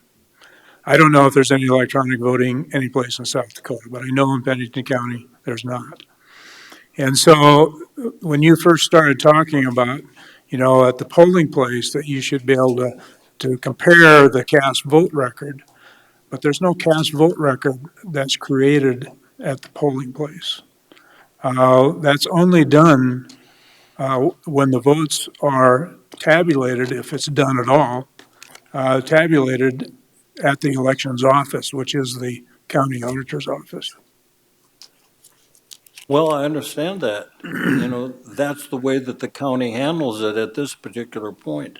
Well, it's handled that way because it's paper ballots. It's not electronic. There's nothing there electronically to be counting those. Well, it's not the problem with the paper ballots. When I fill it out, they go into the lockbox. The lockbox goes down to the auditor's office. They're tabulated or done whatever there, and then the results of the counting at the auditor's office is forwarded up to where, Peer? Their numbers. Secretary of State? I don't think they forward the ballots. They forward the numbers, The totals. the totals. Is that by voice? I do believe it's by digital. Or is it? I do believe it's digital. Digital? Yep. Transfer, yeah. Chairman. But can I clarify that one just a moment? You have to understand, Mr. Thompson, see, I got it right that time. You have to understand, when the machines get done, they print out a count. So we can verify a hard data count. And then it's put in the election management system, and that spits the aggregate total of all three machines together. So we have two hard copy data of the actual count that we compare to and say, we've got the right information. And then when it updates to the Secretary of State, if those numbers are off, because we can check them with the hard data that we already printed from that means something happened between us and the Secretary of State, or maybe the Secretary of State maybe got hacked, like some accusations, but we can come back and we can say, look, here's our hard data. We have a hard copy of this. It's not digitally corrupted because it was never on the network until we only uploaded. So the issue is we've prevented anything from impacting the data while we're working with it. And then when we submit it, then if something impacts the data, we've got the hard copy to come back and say, no, state, you've got the wrong numbers. We've got the right numbers. Now we need to look at the vulnerability of what happened between us and to you. That's how you evaluate where your vulnerabilities are, or where your points are that there might have been unauthorized access. Yeah, when the tallies and everything are transmitted digitally to the final center wherever they go, I don't have a huge concern about that.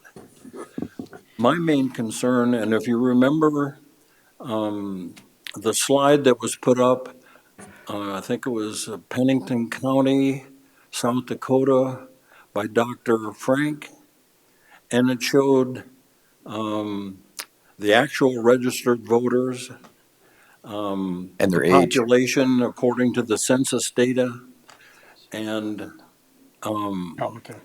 then the votes as they were actually cast. And there were 2 or 3 areas on that graph that showed that the votes that were cast exceeded the actual registration within it. And that's basically how an election is stolen. It's not necessarily the machines that are doing. The machines are just monitoring the votes as they come in and they're tabulated and everything. Commissioner Adcock. Chairman, So, Mr. Thompson, we did get an email, and like I was saying on the data, you can put slides and data up, and Dr. Frank's data and his slides, you can tell the first part of the story, but the second part is the facts and the true information on what that slide or that data says. So what I keep seeing is Dr. Frank, that you said that his information because of the 4,000 whatever votes. It's nice to put a slide or data up and tell the first part or the second part of that data, but not tell all the information from the beginning to the end of that data. And when I looked it up and when I've seen it, I keep seeing people saying fixed, corrupted, resistant. That's not true. Based on fear, I believe as well. When you start saying, if we hand count it, it will be more fair, it will be more just and less corrupted. I don't agree with that either. I see machine or hand could be corrupted, just depending on who's running that election. We are not resistant. As a Board of Commissioners, we have set forth Travis Lassiter to work with our delegation and this board and others to find out the factual information and move it forward as this Board of Commission in order to make the system even better than it is today.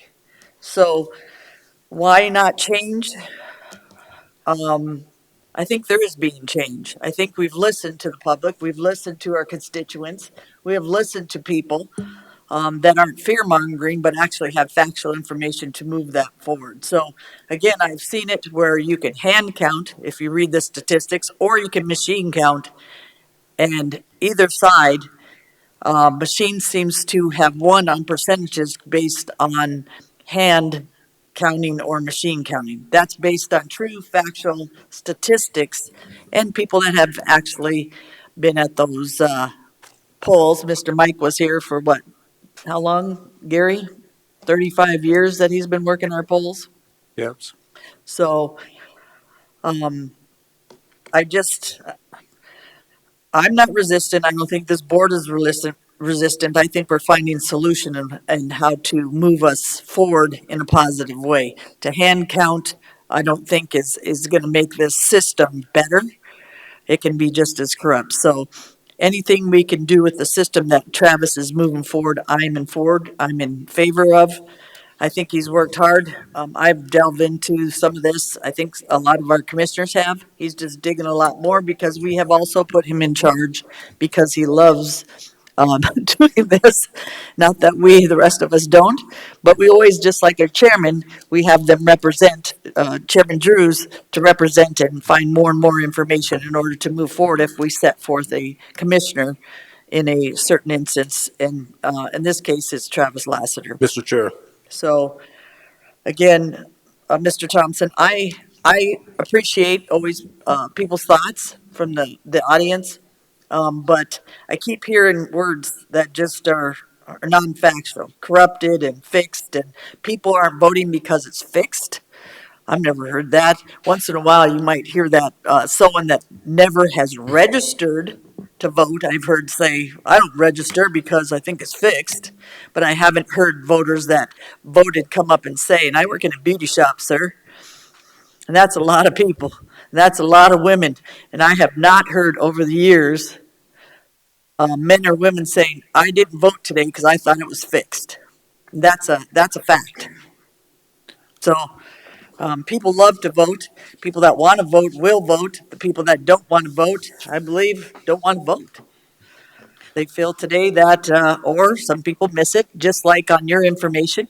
There's certain days where people might have forgot to vote or done certain things not on purpose, or they ended up having emergencies and different things. But do I wish in South Dakota we'd have more voters vote? Yes, but do I think they think it's because it's fixed? That's non-factual. I'm going to call on Commissioner Roskinek, but I'm going to just point out that we've spent quite a bit of time on this subject in public comment. It's not a action item on the agenda today. Right. Commissioner Roskinek. So, well, what I wanted to say is I think we all agree that our ability to vote and be a good vote is one of our most privileged rights as being a citizen of the United States. And we thank you for coming today and bringing that to our attention. But with that being said, I'm going to make a motion to move into the Board of Adjustment. Okay, well, can I say one more thing? I think the only thing that would resolve the whole situation is a full hand audit post-election. That's the only way that all these questions are going to be. And the other thing was that we have the Constitution, we have the Bill of Rights, and undergirding both of those wonderful God-given documents, we have the right to vote. And without being able to have the satisfaction that our votes are being counted the way that we cast them, it undermines the entire system. That's my concern, so. Okay, thank you, Mr. But Thompson. thank you, I I appreciate have the a motion time. from Commissioner Roskinek for So- going to Board of Adjustment. Is there a Second. second? And a second. All in favor indicate by saying aye. Aye. Opposed? Motion carried.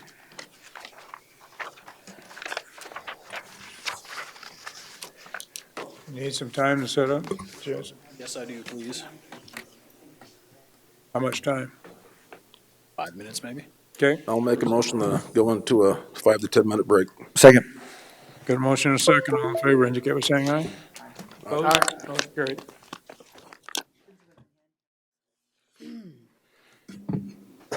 Call us back into Board of Adjustment. Go ahead. Okay, Coach Stack, Environmental Planner. Item A is variance VA 22-21. It is to reduce the setback to a residential zoning district from 500 feet to 105 feet for a telecommunications tower. The owner and applicant, or the owner is No Bad Days Campground LLC. The agent is Rob Livingston. Location is at 16001 West Highway 44. Current zoning is Highway Service District with an existing land use for the telecommunications tower. Access is off West Highway 44, and there is special flood hazard area on the property. When granting a variance, there's a two-pronged approach. For prong number one, whether granting a variance runs counter to public interest. The answers are on the screen. I'll read them aloud. Number one, no, the request does not appear to be a threat of safety to the neighborhood. The proposed support structure is 307 feet tall. There is currently no residence surrounding the communications tower. Number two, yes, the communications tower is existing on the subject property zoned Highway Service District. Number three, no, communications tower require a 500-foot setback to residential zoning districts. Number four, yes, future land use is identified as Highway Service District. Communications towers are allowed in this zoning designation. And number five, yes, if a residence is placed within the fall zone, it could harm the public safety, health, and general welfare of the community. This was read around for interdepartmental review. There were no major comments or concerns that were received. On June 5th, 2022, the Board of Commissioners approved preliminary plat PPL 22-33 to subdivide the property into 5 lots. And they also approved comprehensive plan amendment CA 22-15 and rezone 22-21 to rezone 3 of the proposed lots to rural residential district. Per Pennington County zoning ordinance section 316, the minimum distance from the property which a telecommunications facility is to be located is 500 feet from any residential zoning district, dwelling unit, or agriculture district containing less than 40 acres. In all other instances, the minimum distance from the property line needs to be 1.1 times the support structure's height. The telecommunications tower is 307 feet tall, therefore 338 feet should be the minimum distance allowed from the tower to any residential dwelling unit on the proposed lots. A deed restriction should be filed stating that no future residential dwellings be allowed within 340 feet of the telecommunications tower. With that, staff is recommending to deny, as there is no special conditions that would excuse literal enforcement of Pennington County zoning ordinance, section 316. However, if the Board of Adjustment disagrees and approves the request, staff recommends the following, or 3 conditions be included. You did receive a letter from the applicant stating that he does agree to those conditions. Mr. Chair. Commissioner Roskinek. So Cody, I think the whole idea, Evidently, we've gone through the process, the plat was approved, and I think we're aware of the cell tower, so I think the underlying concern is that no home gets built within should that tower fall, that no home would be constructed in that fall zone. And so the documentation that we're looking at here, does that kind of cover that then? So the documentation that you have there is just a letter from the attorney for the representative stating that he'll work with our office and the state's attorney to get that deed restriction in place. And then there is on the plat, he did extend, I don't have it on the screen, he gave it to me this morning, but he did extend the fall zone, as you can see if you look at that exhibit. And there is a note on there that talks about a no-build easement, which is perfectly fine. I just told them to reword that to say no-build dwelling unit, because we don't want to necessarily restrict, sheds or garages. We just don't want a house built within that fall zone. So he's going to reword that note on that plat too. So once that deed restriction is in place, that should cover anybody from being allowed to build within the fall zone, so. Correct, and if that tower were ever to fall down or be removed, that deed restriction wouldn't be really valid because that tower's no longer there, so the fall zone would. And that's one of the conditions if we approve the variance. Correct, yes, yep. Okay. Chairman, Commissioner Adcock. I move we approve with 3 conditions based on state's review and deed restriction, and make sure that it's filed with the Register of Deeds for the future of this property. Second. We have a motion and a second to approve. Is there further discussion? Is there public comment? Back to the commission. Any further discussion? All in favor of the motion indicate by saying aye. Aye. Opposed? Motion carried.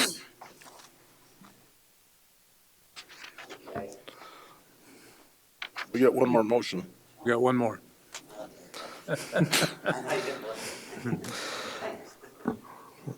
Item B. Item B is variance VA 22-22. It is to reduce the setback from 1.1 times the height of the telecommunications tower to a non-residential zoning district. Again, the owner and applicant is No Bad Days Campground LLC. Rob Livingston is the agent. Location of the property is 16001 West Highway 44. It is currently zoned Highway Service District. Access is off West Highway 44, and there is special flood hazard area on the property, the 100-year. Again, we take a two-pronged approach. For prong number 1, whether granting the variance runs counter to public interest. Again, the answers are on the screen. I'll read them aloud. Number 1, no. The request does not appear to be a threat of safety on the neighborhood. The proposed support structure is 307 feet tall. There are currently no residences surrounding the communications tower. Number 2, yes, the communications tower is existing on a subject property zoned Highway Service District. Number 3, no, communications tower require a setback of 1.1 times the tower height to non-residential zoning districts. Number 4, yes, the future land use is identified as Highway Service District. Communications towers are allowed in this zoning designation. And number 5, yes, if the structure is placed within the fall zone, it could harm the public safety, health, or general welfare of the community. And for prong number 2, whether a special condition exists, no, the applicant has the option to plat the property in a way that doesn't require variance. Again, Pennington County zoning ordinance section 316 states that the tower communications setback must be 1.1 times the support structure's height to the property line. A deed restriction should be filed stating that no future residential dwelling or RV should be allowed within the 340 feet of the telecommunications tower. So staff is recommending to deny, as there is no special condition that would excuse literal enforcement. However, if the board adjustment disagrees and approves the request, staff has the 3 conditions. Mr. Chair. Commissioner Oskinen. Based on the reasons that we used for the first motion, I would move to approve variance VA 22-21 with 3 conditions. Is there a second? Second. And a second. Any public comment? Any further discussion by the commission? All those in favor of the motion indicate by saying aye. Aye. Opposed? Motion carried. Need a motion to adjourn as a Board of Adjustment? So moved. Got a motion and a second. All in favor indicate by saying aye. Aye. Opposed? Motion carried. Uncontested hearings.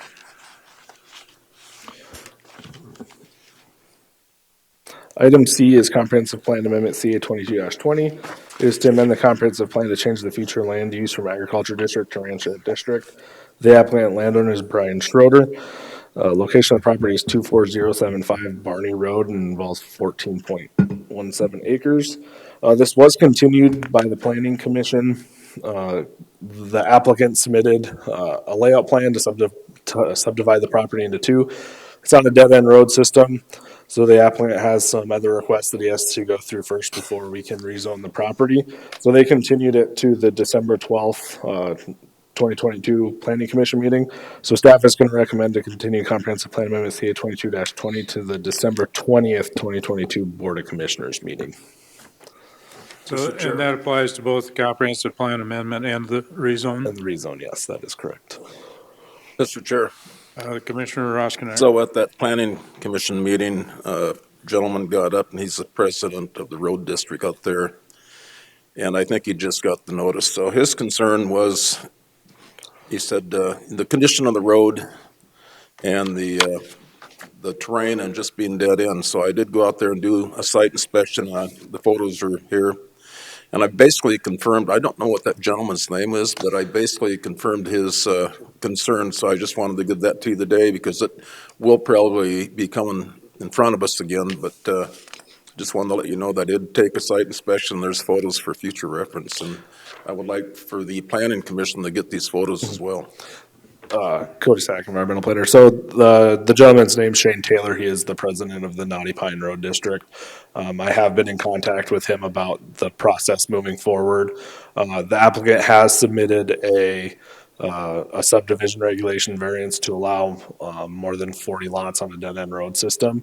So the road district, he will receive the routing from us, so he'll know when the meeting date is and what the applicant's requesting. And he has said that he will come before the Board of Commissioners to state the road district's concerns. Okay. Mr. Chair, I'll go ahead and move to an item C to move the continued comprehensive plan amendment CA 22-20 to the 12/20/22 BOC meeting to allow the applicants time to apply for and obtain an approved subdivision regulations variance for the increased lots on a dead-end road system. Second. Got a motion and a second. Public comment? All in favor of the motion indicate by saying aye. Aye. Opposed? Motion carried. I take another motion on the next item Mr. too, Chair. on the rezone. Move to continue rezone RZ 22-27 to the 12/20/22 BOC meeting to allow the applicants time to apply for and obtain an approved subdivision regulations variance with increased lots on a dead-end road system. Is there a second? Second. Motion and a second. Public comment? All in favor of the motion indicate by saying aye. Aye. Mr. Chair, Motion carried. I will abstain from item E as I am involved with that corporation. Okay. Commissioner Roskinek, if you potentially want to answer questions or anything on this, I would suggest that you leave the dais and sit in the audience. Absolutely, and we'll discuss that, members from the commission later on. Okay. Morning, Commissioners. Jason Thennison, Assistant Planning Director. Agenda item E is Major Planned Unit Development Amendment 22-13. It is to amend the existing Blue Wing Planned Unit Development to reduce the required building setback from Blue Wing Road from 10 feet to 5 feet. The applicant is Blue Wing Recreation Corporation. Their agent is Ron Roskinek. Location of the property is north of Calumet Road, south of Sheridan Lake. It is 67.12 acres, currently zoned planned unit development. Existing land use is Blue Wing Resort. Access is off Blue Wing Road, and there is special flood hazard area on the property. Last time this PUD was looked at, it was reviewed by the Planning Commission in October of last year and approved with conditions. On staff's review of this request this time, it meets all but one condition, and that is for the setbacks. that the applicant is requesting to change today. The request was sent out for interdepartmental review. The county fire administrator did note that the reduction of setbacks is a bad idea. It affects the size of the apparatuses, responding spacing to buildings, and improvements, just to name a few. I did include that in the analysis of the request. The applicant originally requested to reduce setbacks to all interior roads from 10 feet to 5 feet in order to bring existing structures into compliance. On September 26th of this year, the Planning Commission continued that request to the October 24th Planning Commission meeting in order to allow the applicant time to revise the request. With that, the applicant is now requesting that the reduced setback from 10 feet to 5 feet only apply to Blue Wing Road, which is the main paved road. It is 16 feet wide that goes through the entire PUD as a main entrance, ingress and egress. All other access roads will still require that 10-foot setback. And with that, condition number 6 has been changed to reflect that verbiage. Staff finds no significant issues with the applicant's request, as it appears to be in harmony with existing lots and current land uses in the area, and recommends approval of PU 22-13 with conditions.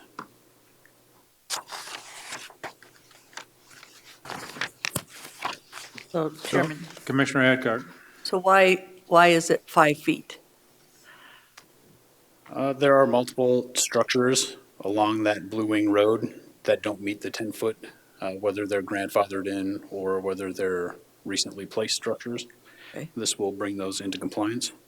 Okay, I appreciate that because I did go out there and I agree. I was gonna say, when I looked, most areas in there in Blue Wing on the main road are either closer or not, so that makes sense to, and it makes sense also because there's a 16-foot road. If there wasn't a 16-foot road with 5-foot setbacks, it'd be a little bit different, but it does make sense because we've done it over and over again. Most people, on average, we've made them at least do a 16-foot road, and that's a paved road as well, so it does comply. The only thing I didn't understand is the guy that built next door to Ron, and he thought he was grandfathered in, but Ron, I had to visit with Ron on that understanding of that. I still don't understand, but I do understand. So he thought it was grandfathered in, the applicant, or not the applicant, the guy that built next to him. But again, you did have a commissioner right next door that you could have asked the questions. But he also reiterated, which is Ron, that if it was like a house or a big, huge garage, that'd probably make a difference, but it's not. It's a little overhang to replace a couple of boards that needed to be replaced. Again, the man did pay, if I'm correct, Jason, he was fined for not getting the building permit.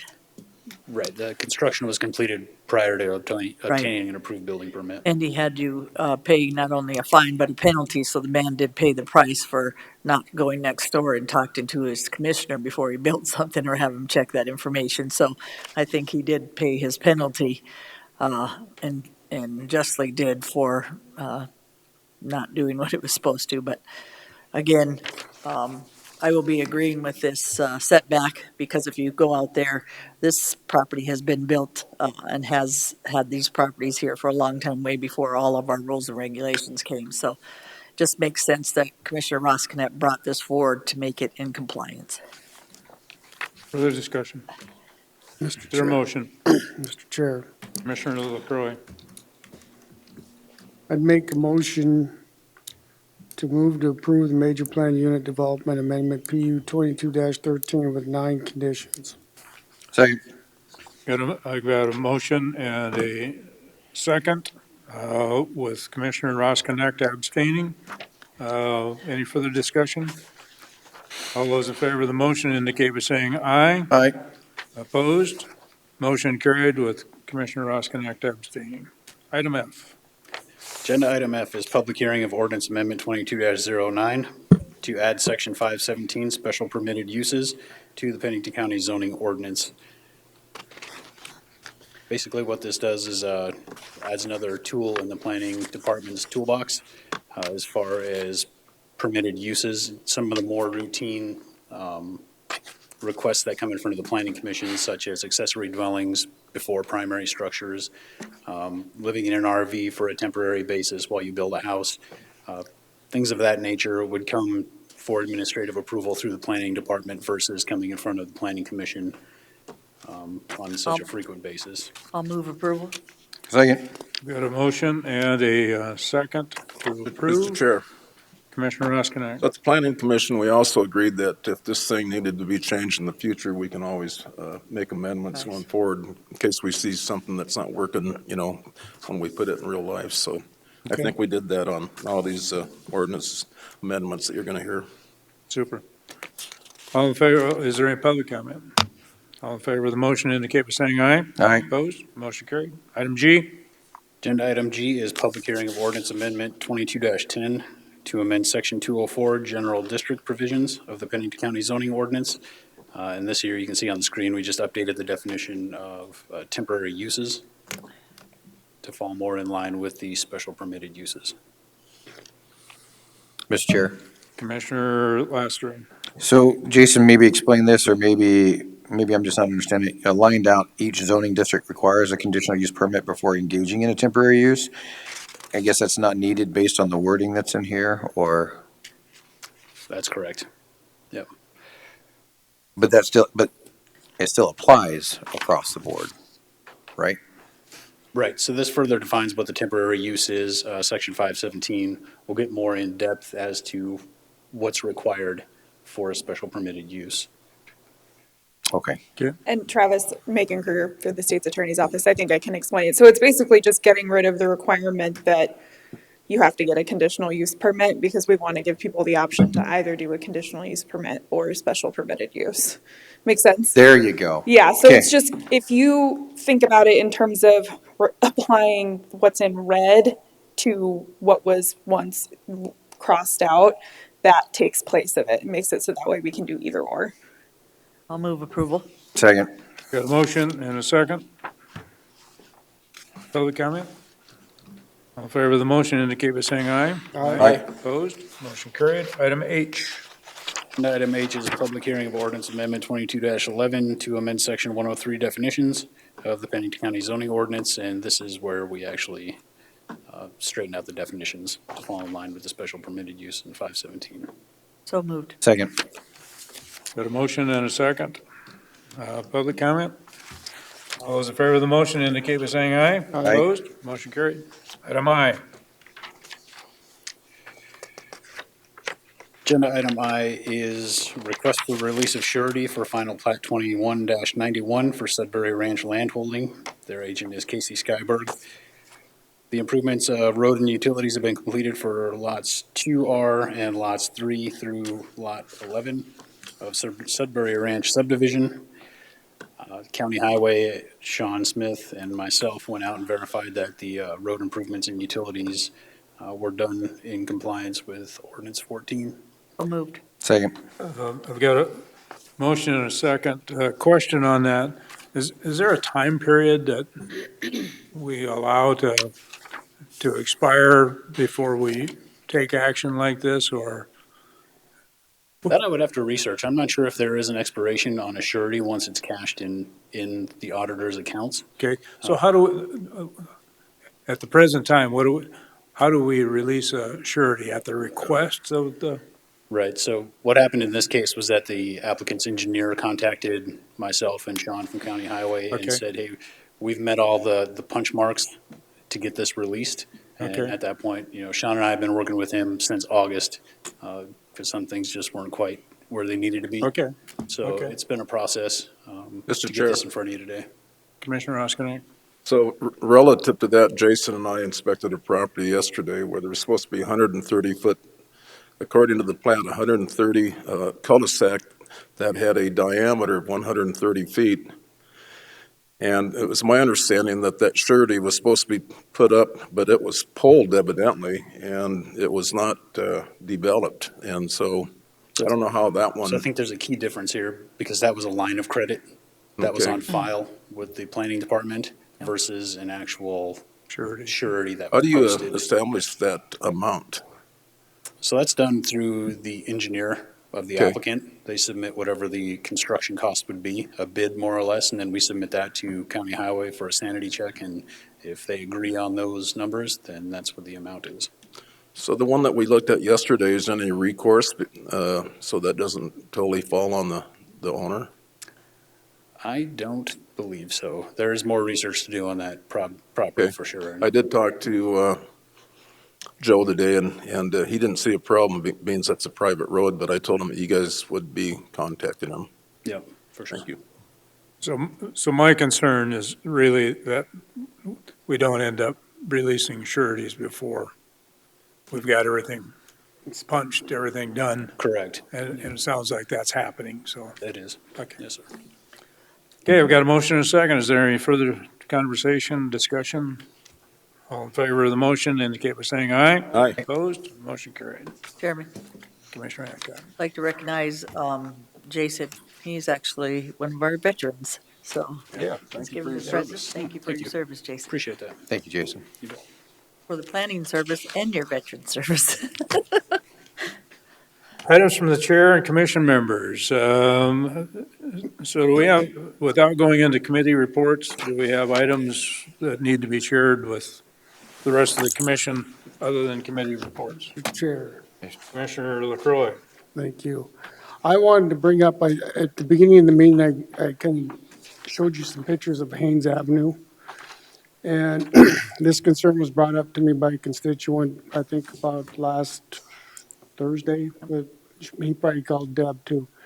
And I contacted Joe on this property. Apparently Haynes Avenue is, as he said, similar to South Valley Drive.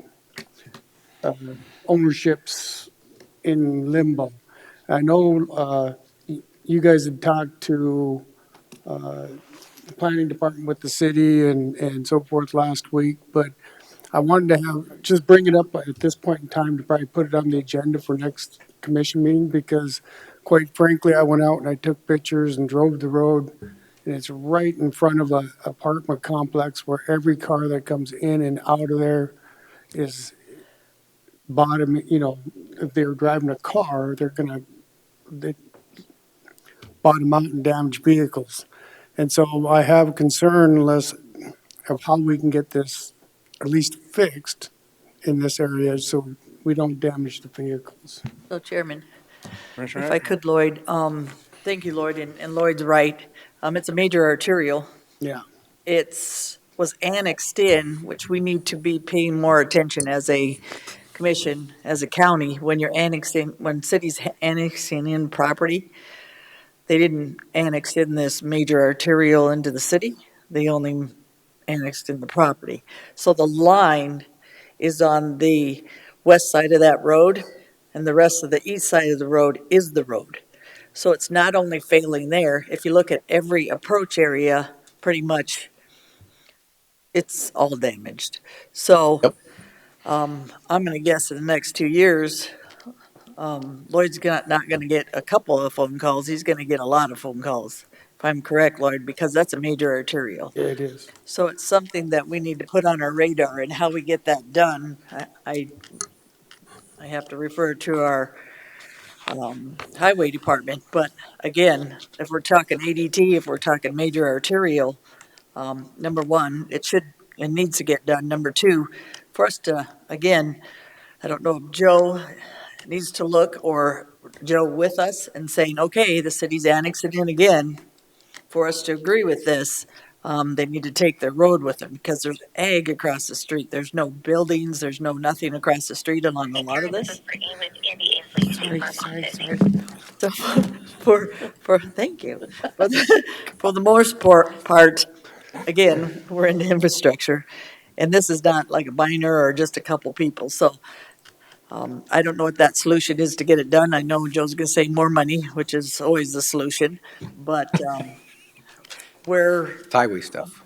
where we change that 5-year plan, or if we have to change that 5-year plan in order to protect Lloyd's and our county's district. I know that Joe brought this to the attention of the city at the meeting last week. You learned any more from the city at this point in time? So Vicky did send over the annexation paperwork. I have that. I can forward that to all you guys. It basically appeared when that new subdivision was put in out there, the city annexed that, but they didn't, again, like or Commissioner Hadcock said, they didn't annex or they didn't annex Haynes, which they've had a habit of doing that over the last couple decades. As I pointed out at the meeting with the city and Vicky and Dale, that there's several instances when you go around the city limits. South Valley Drive is just one that's in the most recent past that the city has done this. Bunker Drive is another one. That's a big issue from the sounds of it.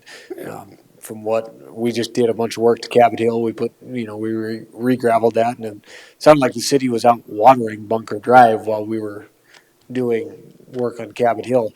Bottom line is, there's a lot of these issues. Haynes Avenue is just a small, is just one instance around the perimeter of the city that this is occurring. We met with Ferber, Sean and staff met with Ferber the 24th, and they have found, I believe the number is 280 miles of road that is not in a municipality, a road district, or an organized township. So what that means is that 280 miles by statute is going to fall on the county. So to me, what that says is dollars. So we're going to really need to take a hard look at our ordinance and why we set our ordinance up the way we did. To try and get some of these miles so they don't cost us so much money, so we can focus on the Haynes Avenue, our higher ADT, not forgetting about our ranching community, but 12 ADT versus 7,500 ADT, the one's going to obviously take some more money. So, Mr. Chair. Commissioner LaCroix? I respect that, Joe. I really do. I mean, we fought, Deb and I, hard on South Valley Drive for 10 years. And you used that as an example when you communicated to me, and that's what I communicated on to that constituent. But it's not acceptable because Haynes Avenue is way different from what that one is. I mean, when you have a road failure that bad in front of a residential on a main arterial, as Deb was saying, and the city won't come out and do a pothole repair to just help it out a little bit, just alleviate it till things get worked out. That's kind of where I'm at, is that something can be done for these residents so they're not ruining their vehicles, because I'd hate to have them come back to us, because I would support their damages if nothing's done, quite frankly. so I mean, if something is wanting to be done this year, time is of the essence. Asphalt plants aren't going to be running, they might run through next week looking at temperatures. So it's all temperature dependent. So if the commission wishes to have something done, they need to have that directive now. But Otherwise, this is just talk right here. Right, because I understand There's no that, action or motions being made, but I'm I just. don't know that you have time to wait till the next commission meeting is what I'm trying to tell you. Okay, so I heard Dale ask you if you had any open contracts at the present time to do work on that. Right. Do you have any open contracts at this I point? mean, we have a composite bid. I'd have to go take a look at it and see how extensive the damage is and see if we can do it with just some deep patches and take care of the majority of it or some of it. I seen the pictures and I just don't know how long it is. I haven't put eyes on it myself, so. Anything that would be a temporary solution until we could fix the road is good for now, if that's what we could have to do. So if you look, and I drove it and then I walked some of it, in front of the apartment, there's big dips, and then across the road from it still is, but every approach is either cracked apart or is dipping, and I'm thinking the water just got underneath. So anything we Right, could I do just to don't know how long temporarily it is. patch that My until we problem. can get that final solution, I think is a good thing. Like I said, that ADT and that major arterial is a huge, it's not like, Deb, what would you South say, Valley. that's about 100 feet, 150? well, it's not just in front of his, it's in front of that whole, So we can go take a look at it and get those areas fixed for now, but the ultimate deal, the city and the county need to sit down and look at all of these areas where, okay, this should be city. The city actually plows that all the way to the Meade County line for us as part of our snow exchange, right? The development's moving that way. The city, in my opinion, should annex all the way to the Meade County line at that point. Mr. Mr. Chair. Chair. Commissioner Laskinen. Joe, is there an asphalt aggregate plant that just opened up in that area? And I think it looks, from what I see, that's more than cars doing that. That's heavy trucks. And if there is an asphalt plant, which I think there is, but I'm not sure, there's not. It's not an aggregate, or it's not an asphalt plant. I believe what it is it's an aggregate pit that's up in Meade County. We have the same thing that happened north of Dias Avenue, which cost us about $200,000 this year also. So is there any way that we can look for compensation from heavy truck usage to offset some of the costs of the county? I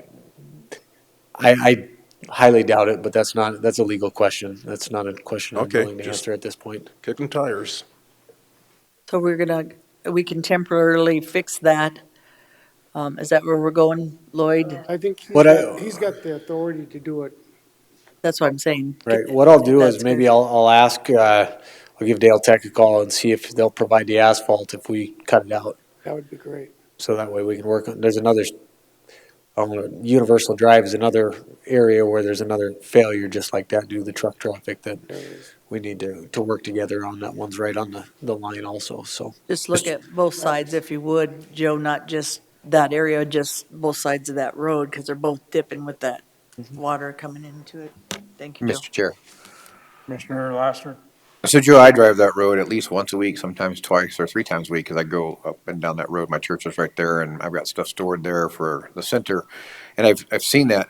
Is it only? However, this is the thing that now that I saw the pictures and stuff, is it just where all those drive outs are at, really, or is it along that? I can't remember if it's the whole thing or is it just in front of those drive outs. Honestly, it's been probably a month or two since I've been out there myself, so I don't know.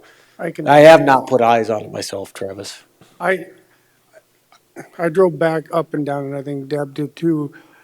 I think there is some, but not, if there's a patch that's what I'm saying, about 150 to maybe that's that deep to where it's causing damage. I don't think, until things get figured out, it's, okay.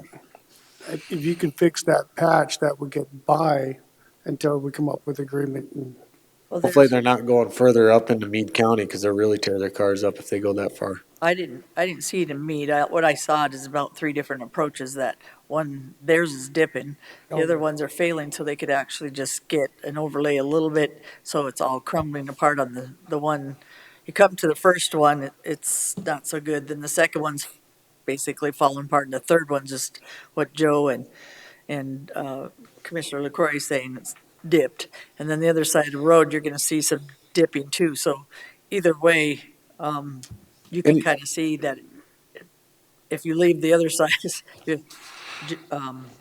Commissioner LaCroix is going to call you in a couple months as well. Well, we'll go take a look at it, and like I said, time is of the essence with temperatures dropping down into the 40s here probably on Thursday. Asphalt plants usually don't like to run, so we'll see what we can get done probably tomorrow, and that's about, we'll see what the temperatures do next week. If they come back up into that 50-60 range, usually we can get asphalt, but it's all temperature dependent at this point. Tomorrow's the warmest days, yeah. Thank you for bringing that up, Commissioner LaCroix. Anything else for me? Other items that needs to be, just one item I'll mention with Joe still in here too. On October 19 and 20, we hosted the Multi-State Local Road Conference. They had about 440 in attendance. Commissioner Laster and I attended portions of that along with Joe and several of his staff, crew. And this is put on by LTAP out of SDSU. I think they did a great job with the agenda and the program. A lot of professional training provided, and they had 70 vendors, over 70 vendors in attendance. This conference was held last year in Sioux Falls and will be held in Sioux Falls again next year, where it used to be held, I think, every year here. But they've it's multi-state, and they're just adding Minnesota into it. And I think I heard Greg say that they had 70 from Minnesota in attendance this year.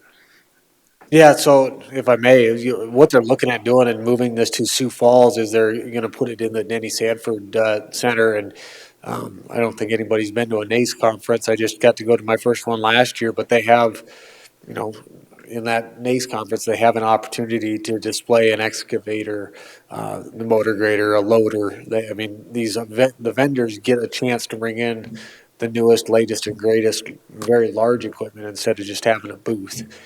So they get a chance It'll all to. be inside, right? It'll all be inside the Denny Sanford Premier Center. So definitely look forward to that. And it's currently, I believe it's 8 states. I think you're right. Minnesota is left out of it, but I think they're looking at bringing Minnesota into the mix because we do a lot of stuff that the Minnesota DOT tests for us.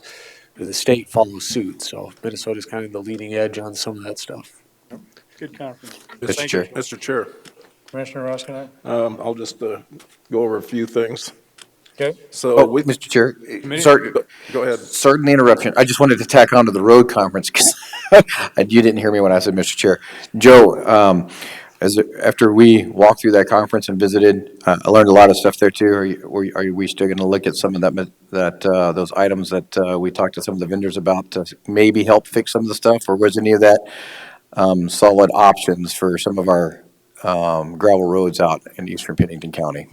Yeah, that salesman hasn't quit bothering me. I think it's once every other couple days, which is always dangerous at those conferences. So I think it is something we'll look at. I've been warned by several of the experts to be careful, but for the cost of it, I don't see any issue with trying some of it. That's what I was trying to get at. Are we seriously going to consider it, or is it one of those things, once you look into it, then you say maybe it's not worth it, or maybe it is worth it? I haven't had a chance to dive into it and see if there's, see where it's being used at and see if there's any accuracy to what the salesman tells you. You know what I mean? Find some real life. I always like to talk to people that use that stuff, just like I did with Base One before we went down that road. Talk to several of the individuals that have used it, and then here in South Dakota, we have a very different climate than most of the places that use that stuff. So, Roger that. Thank you, Joe. I appreciate it. Sorry, Commissioner Roskinek. No, that's fine. I was just going to mention a few things that besides actual committee assignments. A week ago yesterday, we had lunch with Lieutenant Larry Roden, some business folks, and I was invited, and there was a couple folks from Rapid City Council.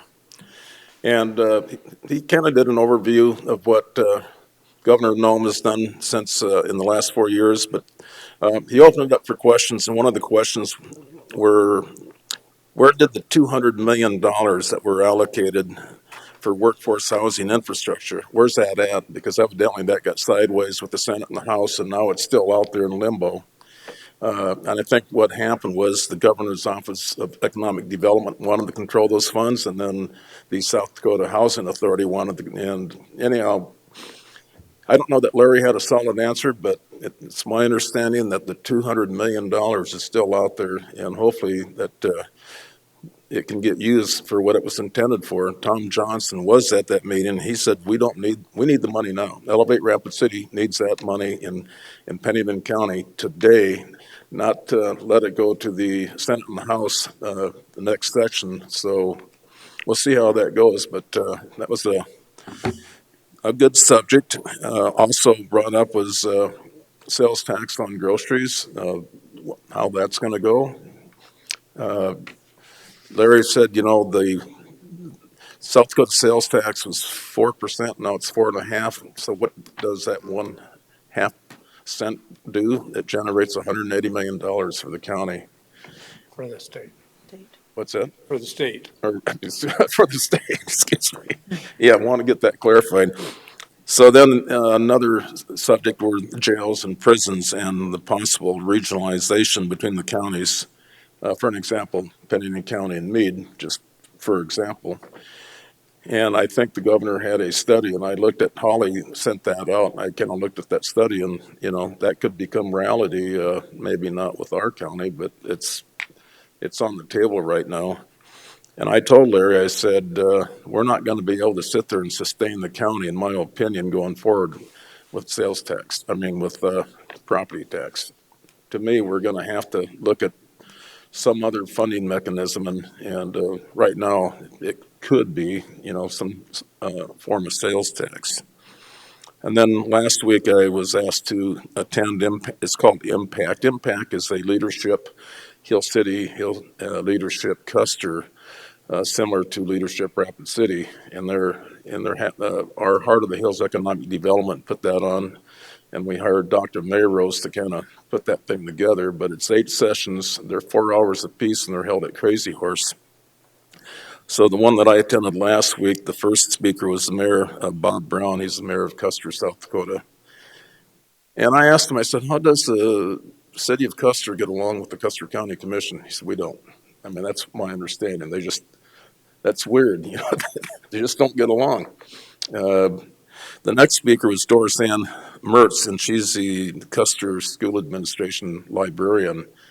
And she said, I get along good with them because, they're always going to the commission asking for funds for the library.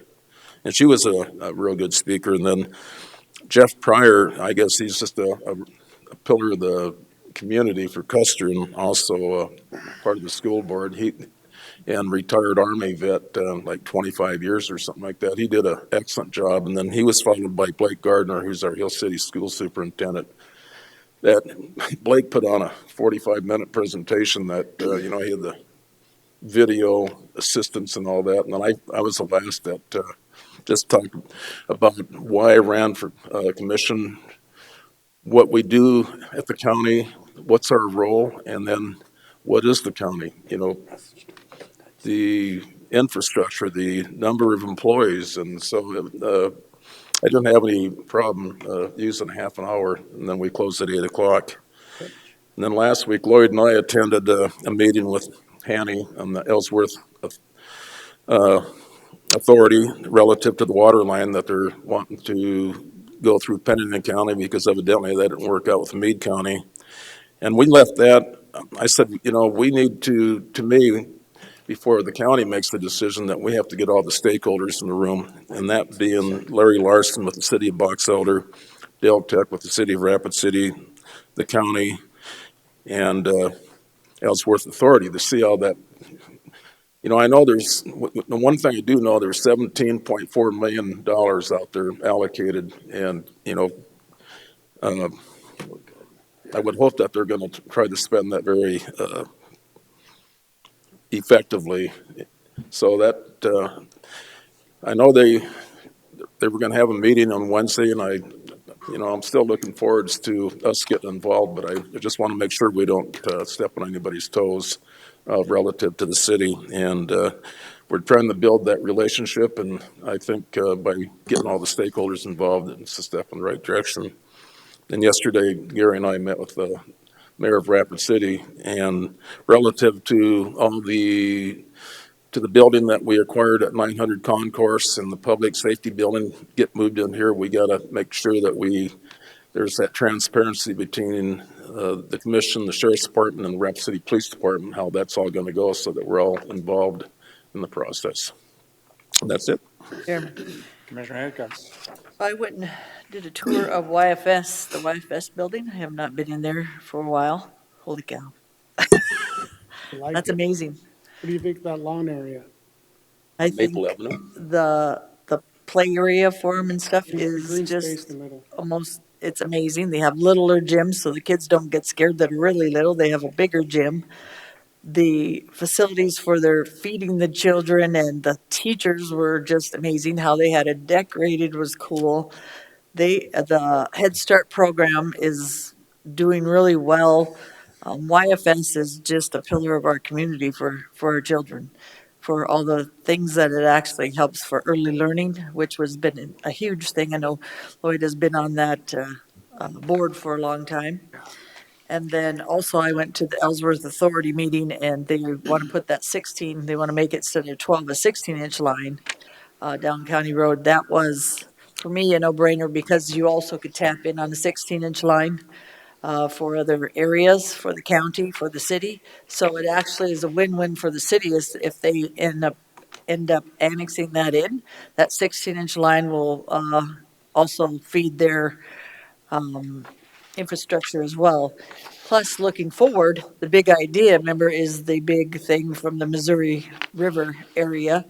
You wouldn't want to do something that you had to oversize everything later as well. So for me, I have no rhyme or reason why Meade County, I did not talk to the commissioners of Meade County to be fair, but hey, I think, I don't know if it was Gary or who stepped forward as our commission to move this forward. Anything that's going to help Ellsworth and our people there and our leadership for Ellsworth Air Force Base and water infrastructure, that's a no-brainer for me. Again, I keep saying when it comes to infrastructure, do it right. And they're going to. Again, that 16-inch line is going to be huge for feeding not only Pennington County residences to be able to tap in, but also Rapid City for the future. So I would hope with the relationship that Ron had talked about, that the city would be willing to maybe help or be a part of, if we could visit with them a little bit more on this, because it's a good thing. So, Mr. Chair. So, Commissioner Roskinek? so Deb, what facility did you visit? Because I've been in the one on Maple where my dad's grocery store used to be. That's the big one, but then there's another one over by the Cross Street building that we sold too. That's Youth and Family Services. Did you go to the one on Maple? I went to the one on Maple. Yeah. That's a really nice facility. Oh, you're talking about, yeah, there is another facility over behind the old detox, the building Right. that we used to have. Right. There's another YFS building there too that does some. Is that for the health that I just drove by? No, days that's ago? for younger kids growing up. But yeah, there is 2 locations. They used to have 3, but the third one was over at That's what Western happened. Dakota Tech also. But they closed that one down. That was pre-child care, 0 to 3-year-olds. Well, the lady that gave me the tour was Pam Cheeseman. She's a nurse.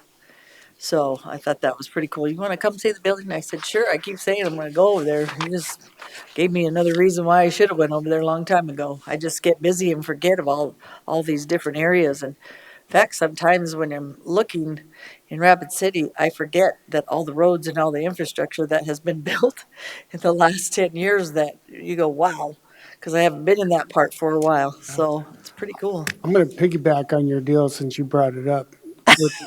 With YFS, I've been on that board for probably about 6 years or I don't know how long. Wow. But anyhow, when the new building got built, one of the coolest things that they've done is when they take care of 2-year-old, 3-year-olds, 5-year-olds, they put windows in between the rooms because they separate different ages. And so that way the younger kids could see what the bigger kids are doing and vice versa, which was a concept, something new when they decided to do that. And I thought that was just, to me, that always stuck in my mind, that you can see what the other classes are doing. You know what's really cool is that area used to serve our community well on the north side where grew up a few blocks from there. Used to have a Piggly Wiggly store, and they used to have a laundromat. They used to have a pinball machine, and used to go in there all the time. But it was a great Piggly Wiggly store because they'd always have, the guy that owned that store used to have these events where he'd give us free hot dogs and different things throughout the year for the community at that Piggly Wiggly store. The guy was so, his name was Tony, I don't remember his last name, but he was so, Tony Jenigas. was it? Jenigas. Did you know him? That was pretty cool. He grew up with my dad in Hot Springs, but that store that you're talking about, my dad opened that in 1959 when it was a Red Owl. That's why we got to Rapid City, because my dad was transferred from Newcastle to Rapid City to open the Maple. And they used to drop turkeys from helicopters, and they couldn't, that didn't work out too good. I think that's a cool story, Ron, because it was, and it's serving really good. It's a great spot again for our community. It started as that way, as Ron said, as a store for our community, and then went to a different store to serve our community, and then went into YFS and Feeding South Dakota and different things. So that area has been amazing for what it's done for North Rapid and the community over there. So just one more aspect is YFS. So must have been meant to be for a community access spot because it has been amazing for since I was a kid and Ron was a kid, which is we aren't too far off. Are we ready for committee reports? All right. Travis? Community Health Center, I was at the meeting. They are adjusting their last couple of meetings, and I gave Lloyd the update on that one. Outside of that, the only thing that was specific that we're talking about is the rebranding of the organization, but some of that stuff is still kept under wraps, other than that they're in the process of rebranding. So outside of that, that's about all I have for a committee, because that was the only one that met for me. Okay.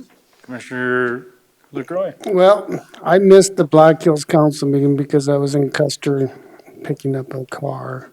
And then I ended up missing community health because I was at an immersion in place at 5, and I was trying to zoom in because that was at 5 and both were at 5. So both these were on the same day. So I've got nothing to report on either one of those.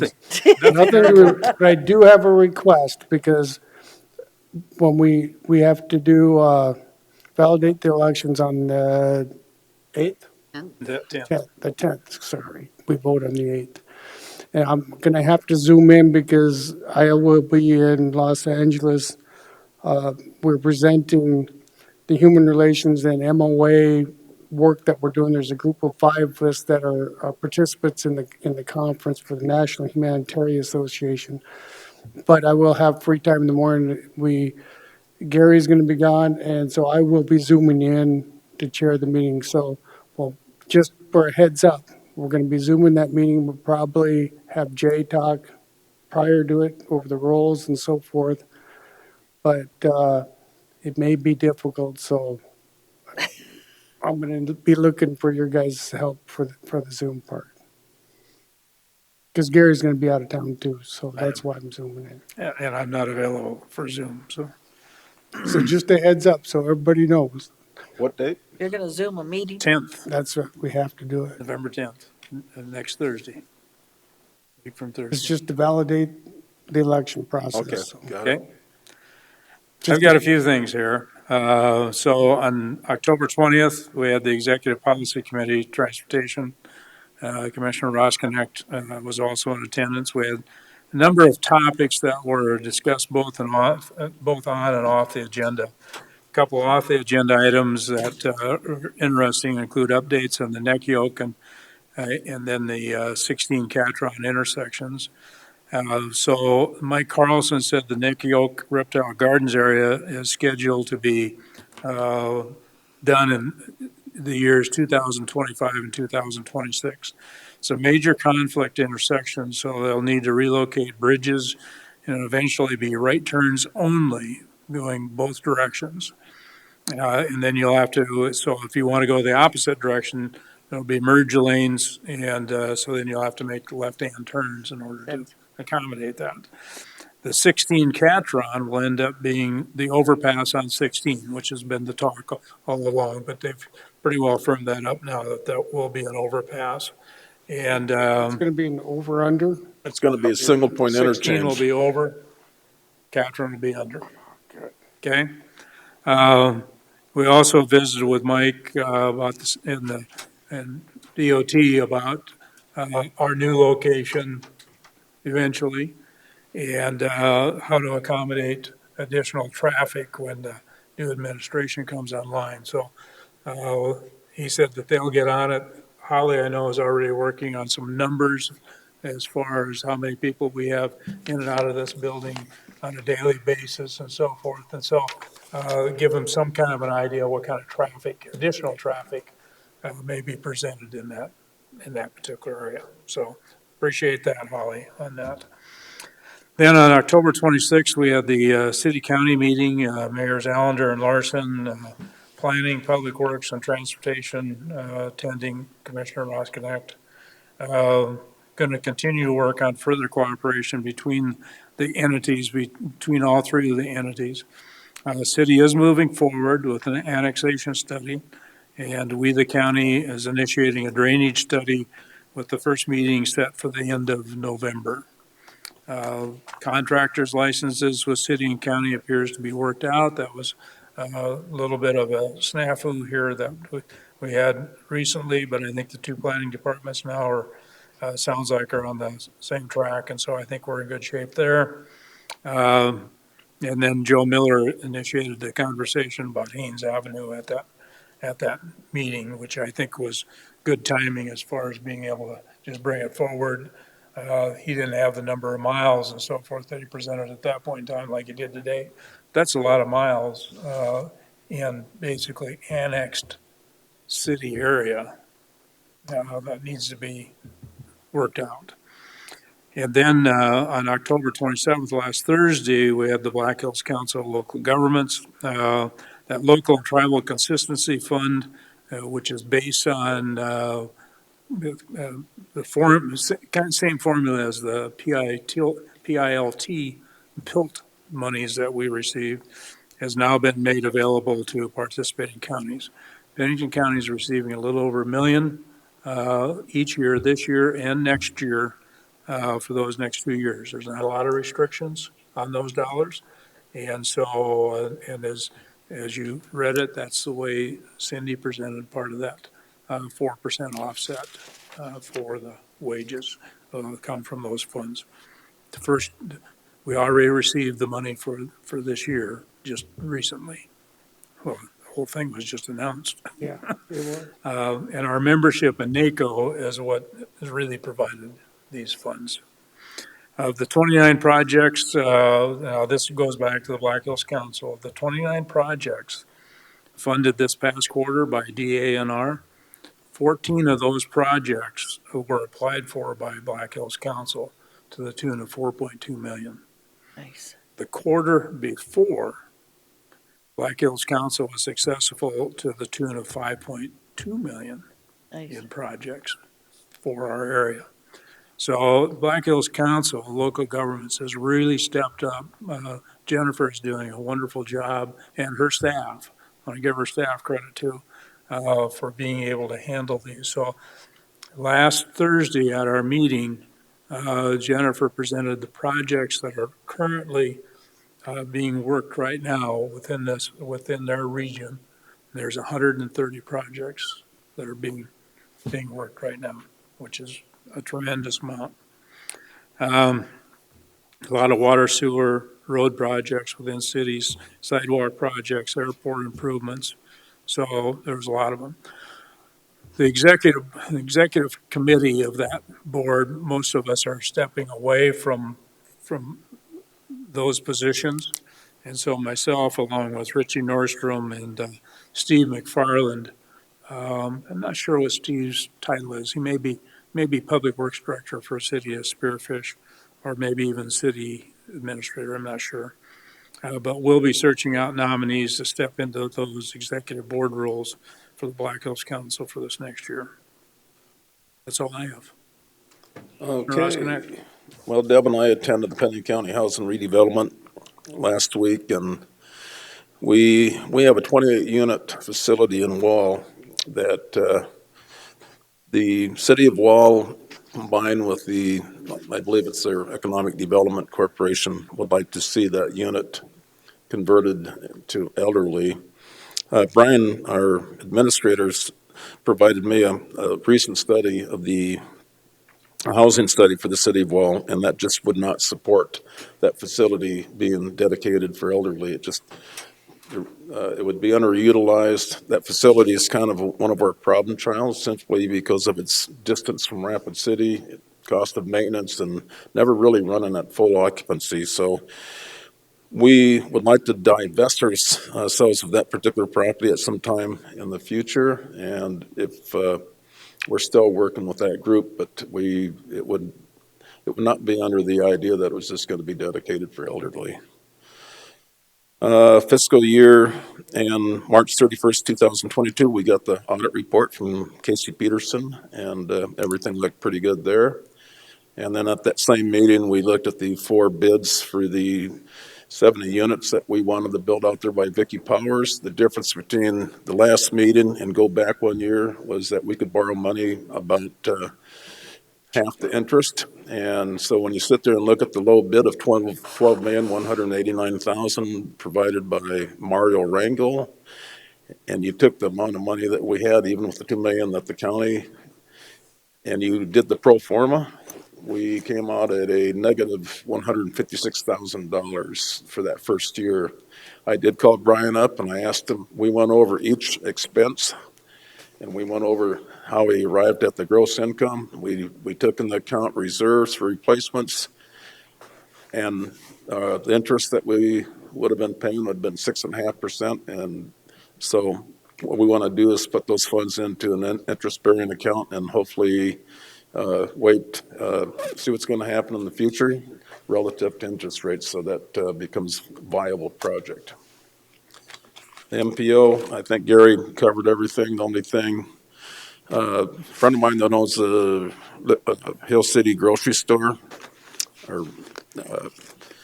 he gets his liquor on Concourse Drive, and he says, just normal traffic on Concourse Drive. He said them semis are backing into those light industrial properties on Concourse, and he said it's very hectic. And he said he's afraid that when we move in there, and then you've got our employees, and then you got the folks that visit our administration building.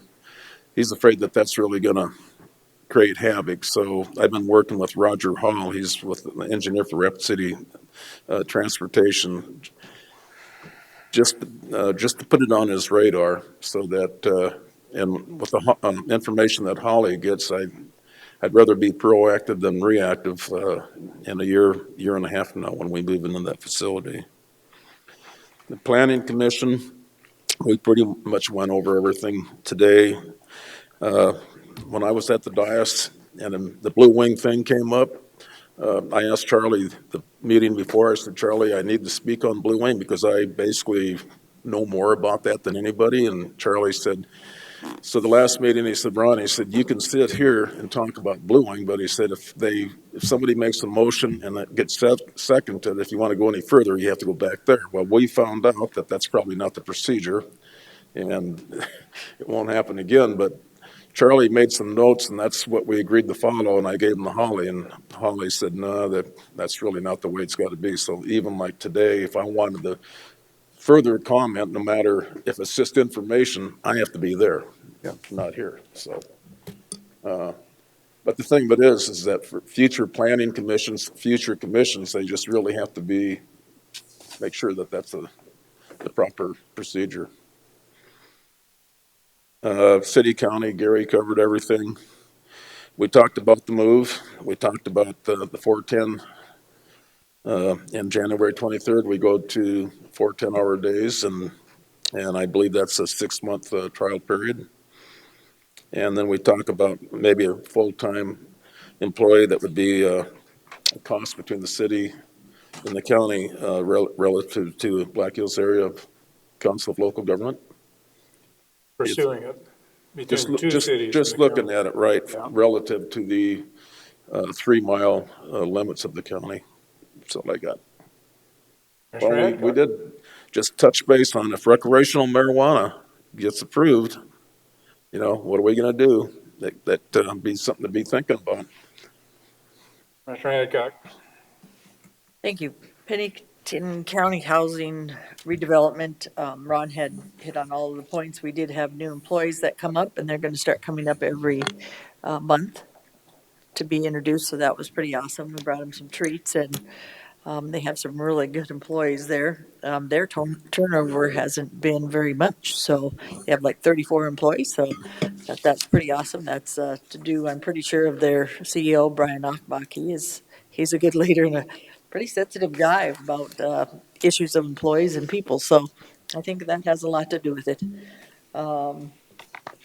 The compensation committee, have seen the results of that, a good committee. JSC Advisory Board, Joe Terrace does a wonderful job with Melissa running that board. Sheriff told him that would have been his last meeting.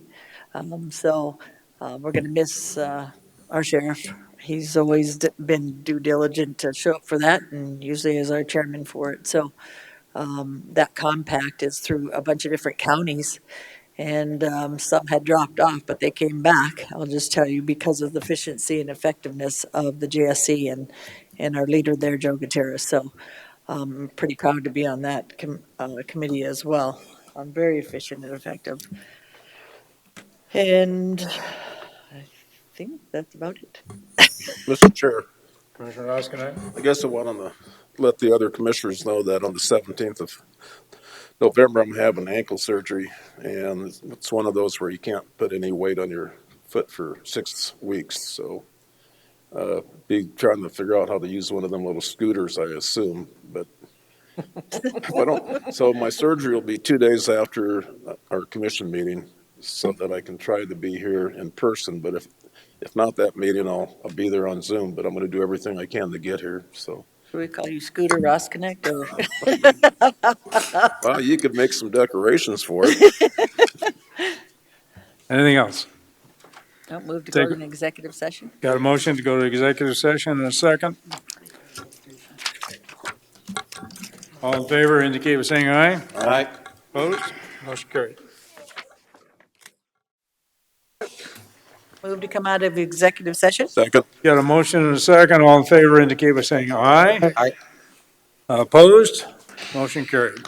I have a motion to move to place Valerie Newman at B23, Step 5, $22.80 an hour, effective June 26, 2022, and to back pay in the amount of $345.44 to be split from Fire Administration Budget 201-0271 and Emergency Management Budget 226-0285. Second. Got a motion and a second. Any discussion? All in favor of the motion indicate by saying aye. Aye. Opposed? Motion carried. Move to adjourn. Second. Got a motion and a second to adjourn. All in favor indicate by saying aye. Aye. Opposed? Motion carried.